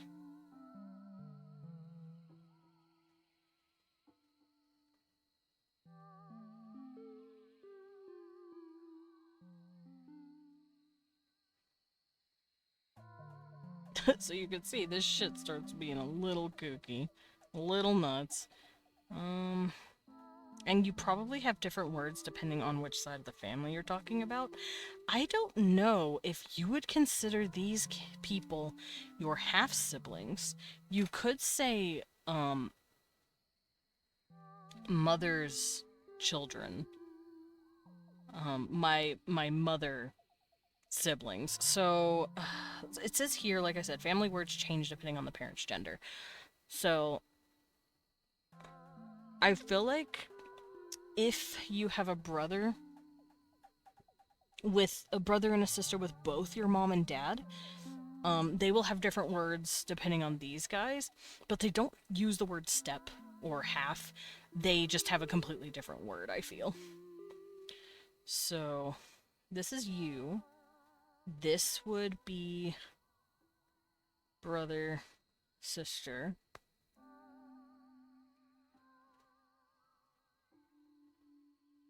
And then, of course, your other dad could probably end up having kids with another female. Fuck my head.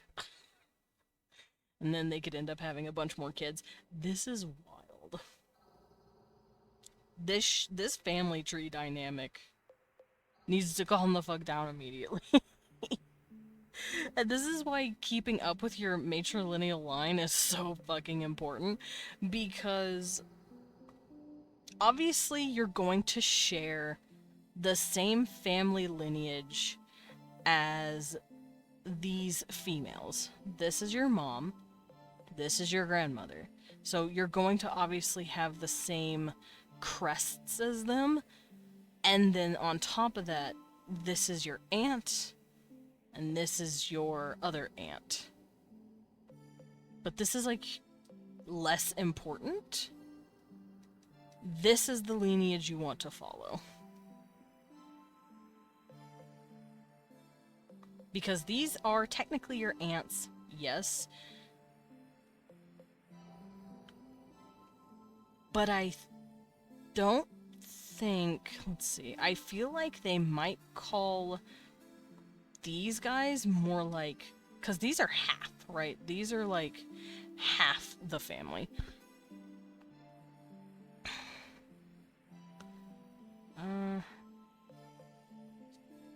Because I'm trying to make sure these people don't end up with the fucking... What's the term? Incest syndrome.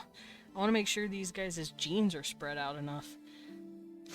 Because I feel like females, they're not, like, encouraged to go after a fuck ton of men. They're probably encouraged to take on 2 or 3 at one point. And then leave it alone. Because I feel like if they just kept going, turning their family tree into a family tumbleweed, no! See, that's what I'm trying to avoid. So I do think ladies would be encouraged to just not go after a shitload of men, because then they're gonna have a lot of step-siblings for their kids, and it's gonna get messy. So that's what I'm doing here right now.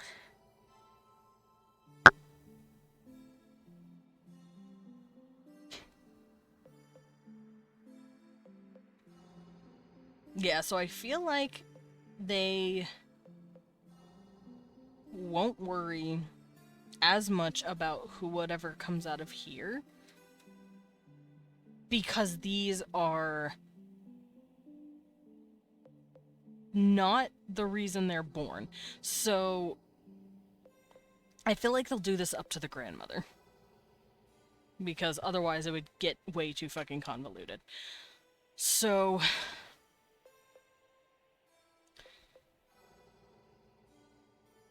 all of the females would be wearing the same crest as you. Males might not be, because they'd be wearing the crests of their fathers. So that means you would know that all these ladies are your direct lineage. I mean, they are lizards, right? They could probably smell if someone's too closely related. That's true, but their sense of smell has not... Their sense of smell isn't as good. Kind of like how we've lost the ability to smell really well because our senses are more attuned to other things. Apparently even us humans can do that to a mild extent because of our blood relatives' sweat will smell foul to us. Slightly, yeah. They could have some of that, but they wouldn't register it as a relative because sometimes maybe someone just straight up just doesn't smell good to them, even if they're not related. Which, fun fact, Leon smells very nice. I like sniffing him. I know that sounds weird, but Leon smells very nice. He's a sniffer. I'm a little femboy and I like to sniff.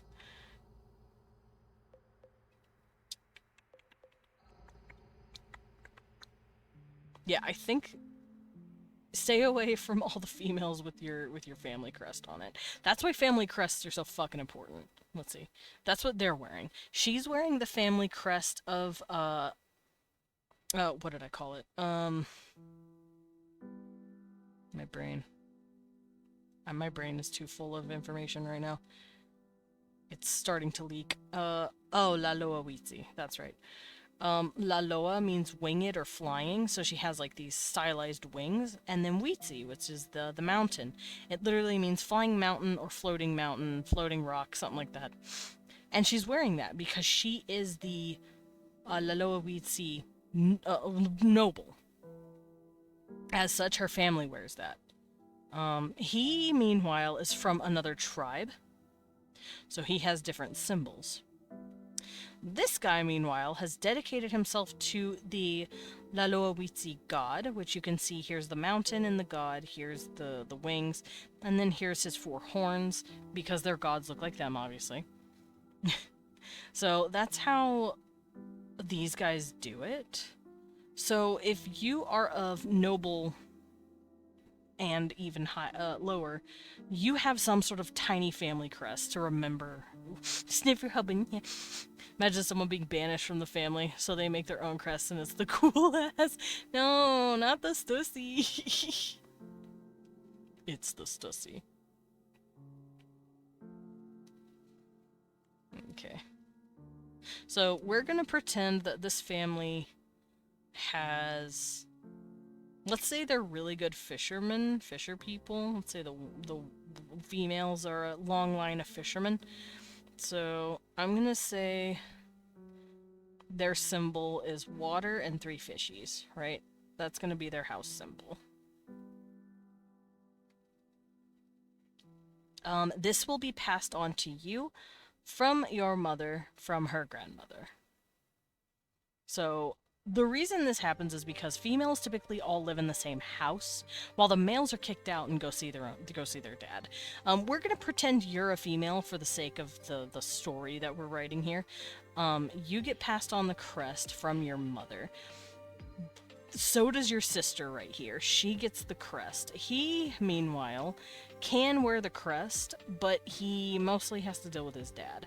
But because you know your dad's crest, you know not to, you know, breed with anyone with that crest. Big stretch. Hi, Lumen. So I think how they circumvent this is that they keep the crests of their family and they just kind of remember the crest of their father. The mother is their like main lineage up until they're a certain age. Females keep that, but then the males get their fathers. But they still remember their mothers. They can still show that off.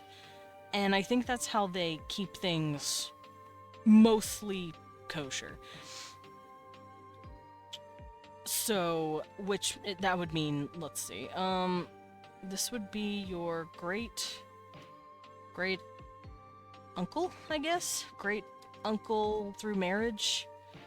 So he has no lineage to you. None. Which means this guy would be halved again because of your grandmother. So he'd be like a fourth-ish related to you.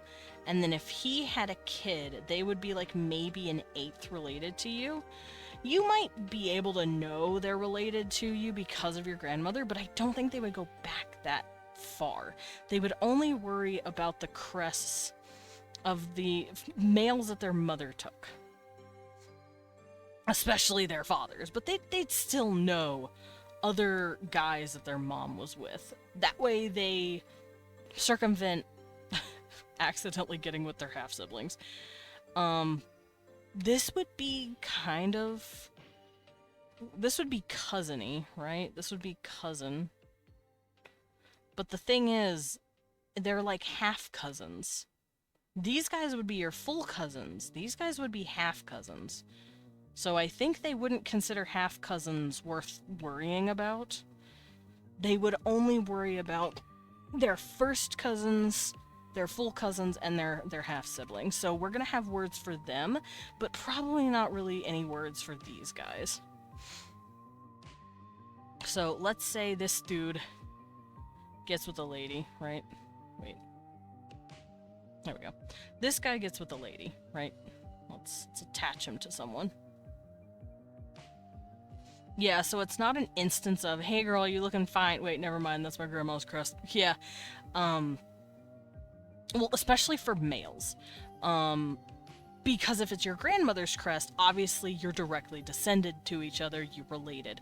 And if it's your grandfather or father's crest, because your grandfather, father, and your grandmother, aka your mom, these all have the same. These are going to be different, but you'll probably keep them in mind. So let me show these off. And that way you'll know anyone from these lineages, probably safe to stay away from. But people on this side, you probably don't worry about nearly as much. Like, half cousins and second cousins, you're probably not going to look too deeply into. I know that sounds gross to us. Like, ew, second cousins. But, like, at that point, it is starting to dilute to the point of them not worrying so much, I think.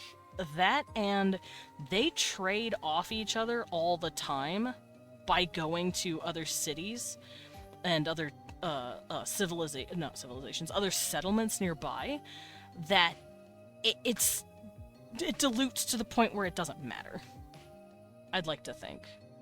Right, so let's give this guy a wife real quick. She's gonna have straight hair. Let's say they only have one kid. You know what? Let's give them 2 kids. Let's give them a male and a female.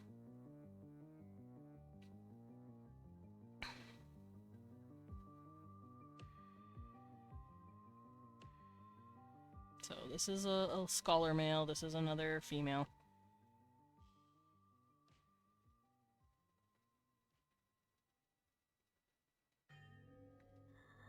Okay. So I'm going to start doing colors a little differently here to kind of like follow this lineage, right? So this is you. Once again, you're green. This is your mother. I'm gonna make her a little more goldish green. Ow. I'm on the floor. And then this is your grandma. I'm on the Femkin floor. Hi. How's it going? Hi, Lumen.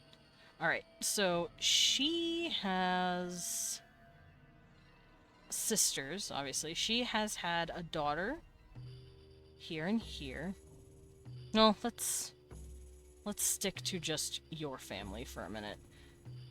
She's had a daughter and a son here and here. And these are your family members, right? Ooh, I have an idea. Hold on. We're gonna do this in another way. Green for direct lineage, light green for siblings, right? And then I'll go yellow for direct paternals. There we go. And then orange for those who are not direct paternals. So This guy is not directly paternal to you at all. But these siblings are still your mother's. So they're like this. Right? So this is how you know. These are still your siblings. This is your lineage. These are your half-siblings. Your semi-siblings, as it were. These guys are somewhat related to your grandmother. But they're also kind of related to your grandfather, because this is your granddad. So we'll do this to say that they are your grandfather's kids, with a dash of green to say that's your grandmother.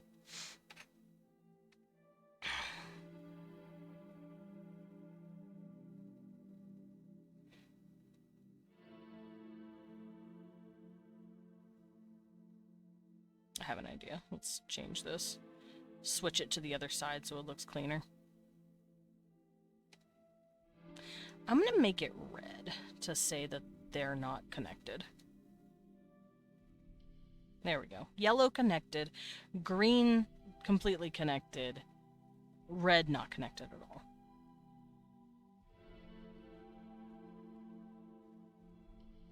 Okay, so this guy is not connected to you at all, but she is. So that means they had these two. But then that's half your grandmother.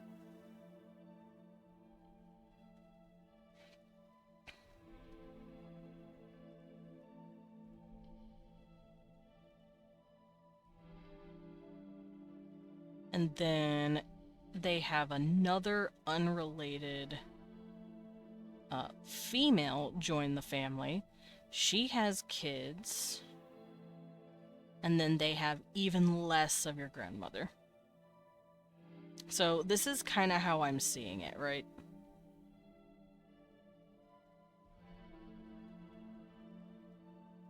So if these two were to have kids, it would be, let's say this guy had a kid with someone completely unrelated to you. I'm gonna just do this color. The kids would be half not giving a fuck, and then like this, another half, and then a quarter. So you can see here that this is a lot less related to you than this is. So that I don't think they would give as much of a shit. But over here is when they would worry.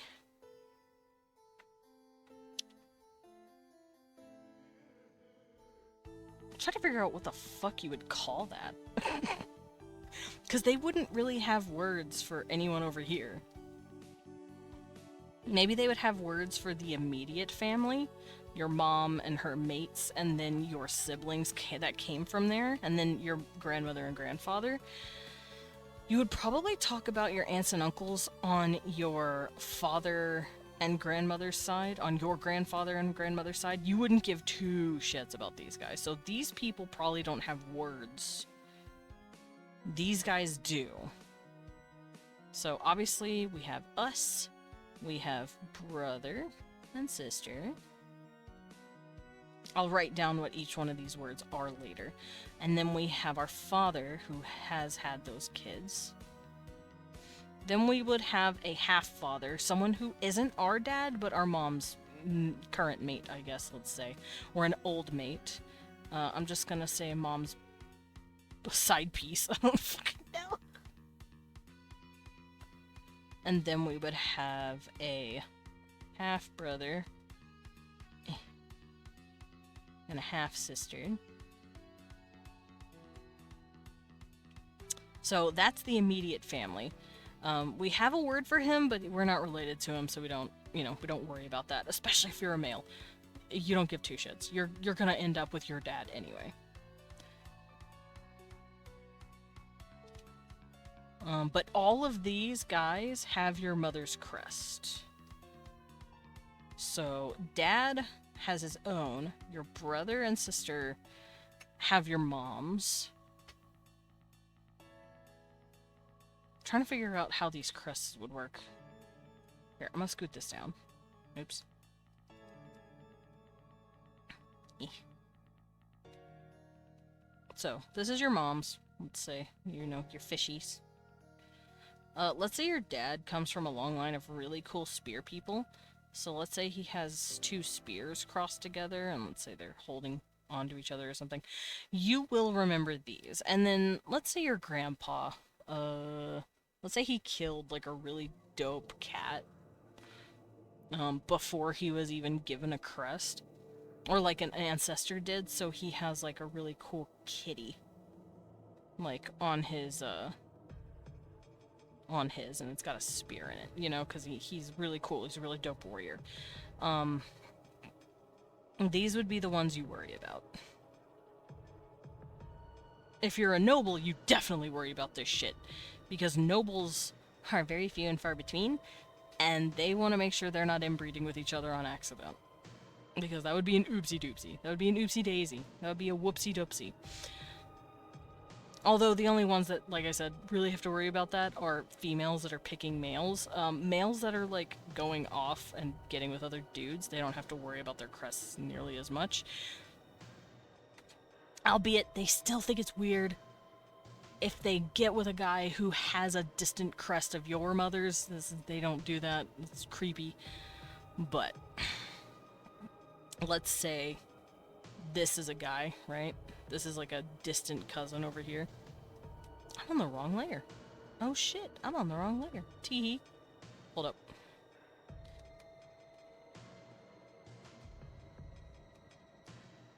I love being on the wrong layer.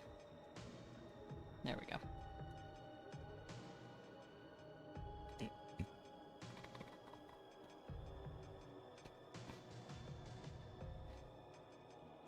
Ah! Bleh.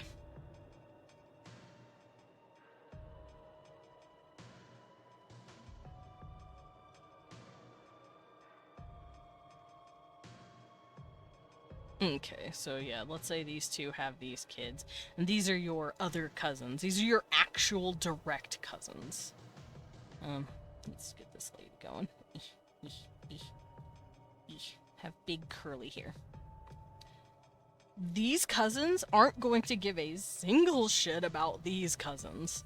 So if a female from over here ends up with, like, this male, they're not going to worry about it nearly as much, because even though they are technically both your cousins, those are your first cousins, those are your fuck-off second or third cousins, and they're not hardly related to each other at all. So, that could theoretically happen, because they do not share the same crests. Ugh. Because, let's see. Stretcha. Well, hold on. I think it depends on who the mother is. They might have the same crest. God damn it. This hurts my brain. Why did I make such a complex system? Oh yeah, because I have a problem.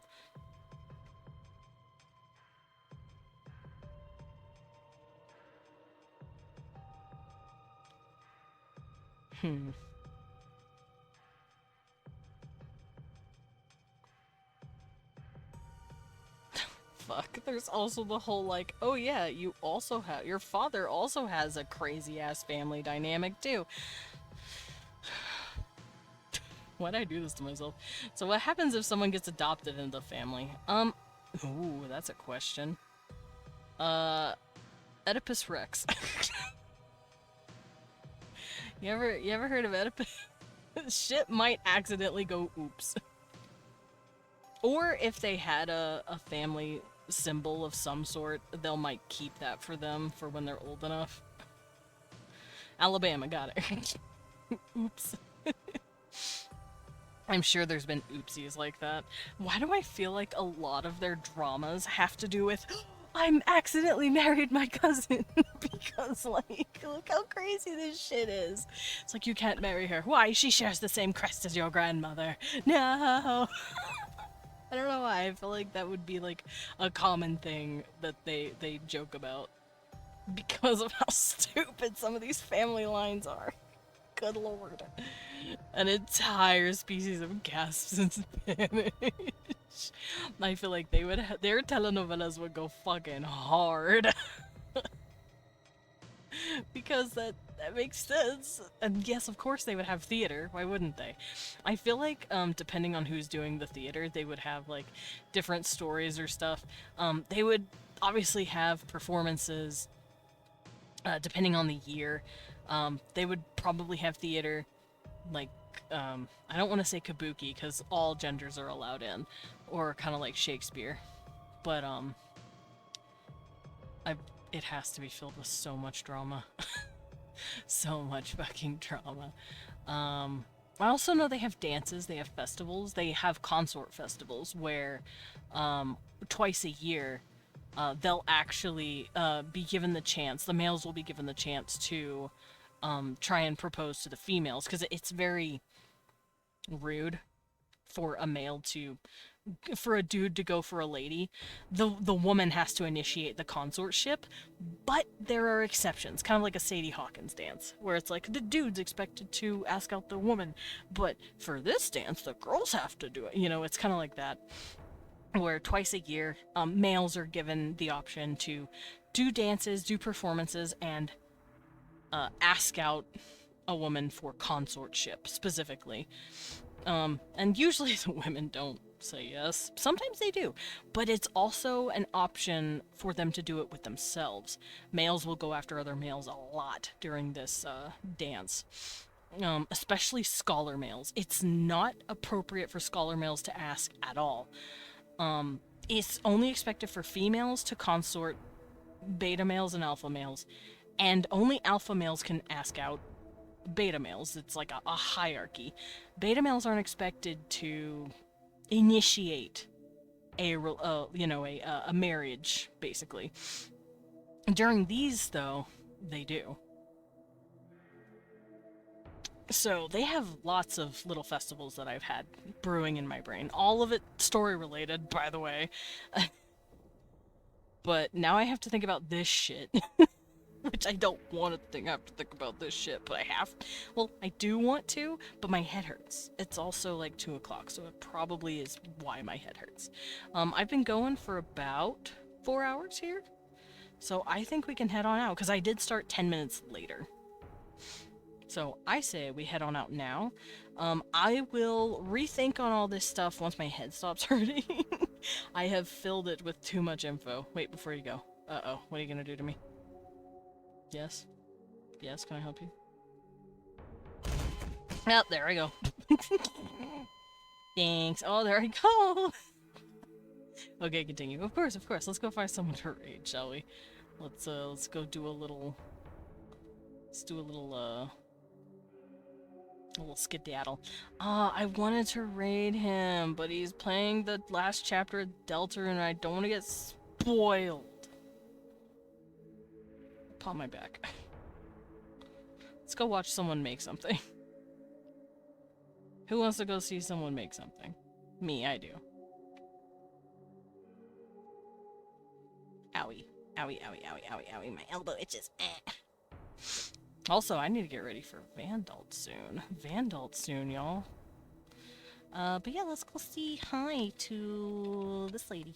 She's drawing stuff. Grab your raid messages. The first is if you have emos. The second is if you do not, and her stream is not loading for me. Uh-oh. Is she there? Hello? Uh-oh. Uh-oh. It's not loading. What the fuck? She's not loading for me. Well, shit. I guess I'll find someone else. I can't get her stream to work for me. That is interesting. Huh. Twitch has been doing a thing where it doesn't autoplay the stream. That's fucked. Well, this stream works. Alright, make sure you still grabbed your 8 messages. Her stream is loading, so let's go drop in and say hi to Sally. And I'll see you guys tomorrow. We're gonna finish some more art prepping. I have art outfits I have to draw. Bye guys. Blah, blah, blah, blah. Why do you do that? Why do you do that, Lillian? Why do you hate me? She's got a creature sitting on her head.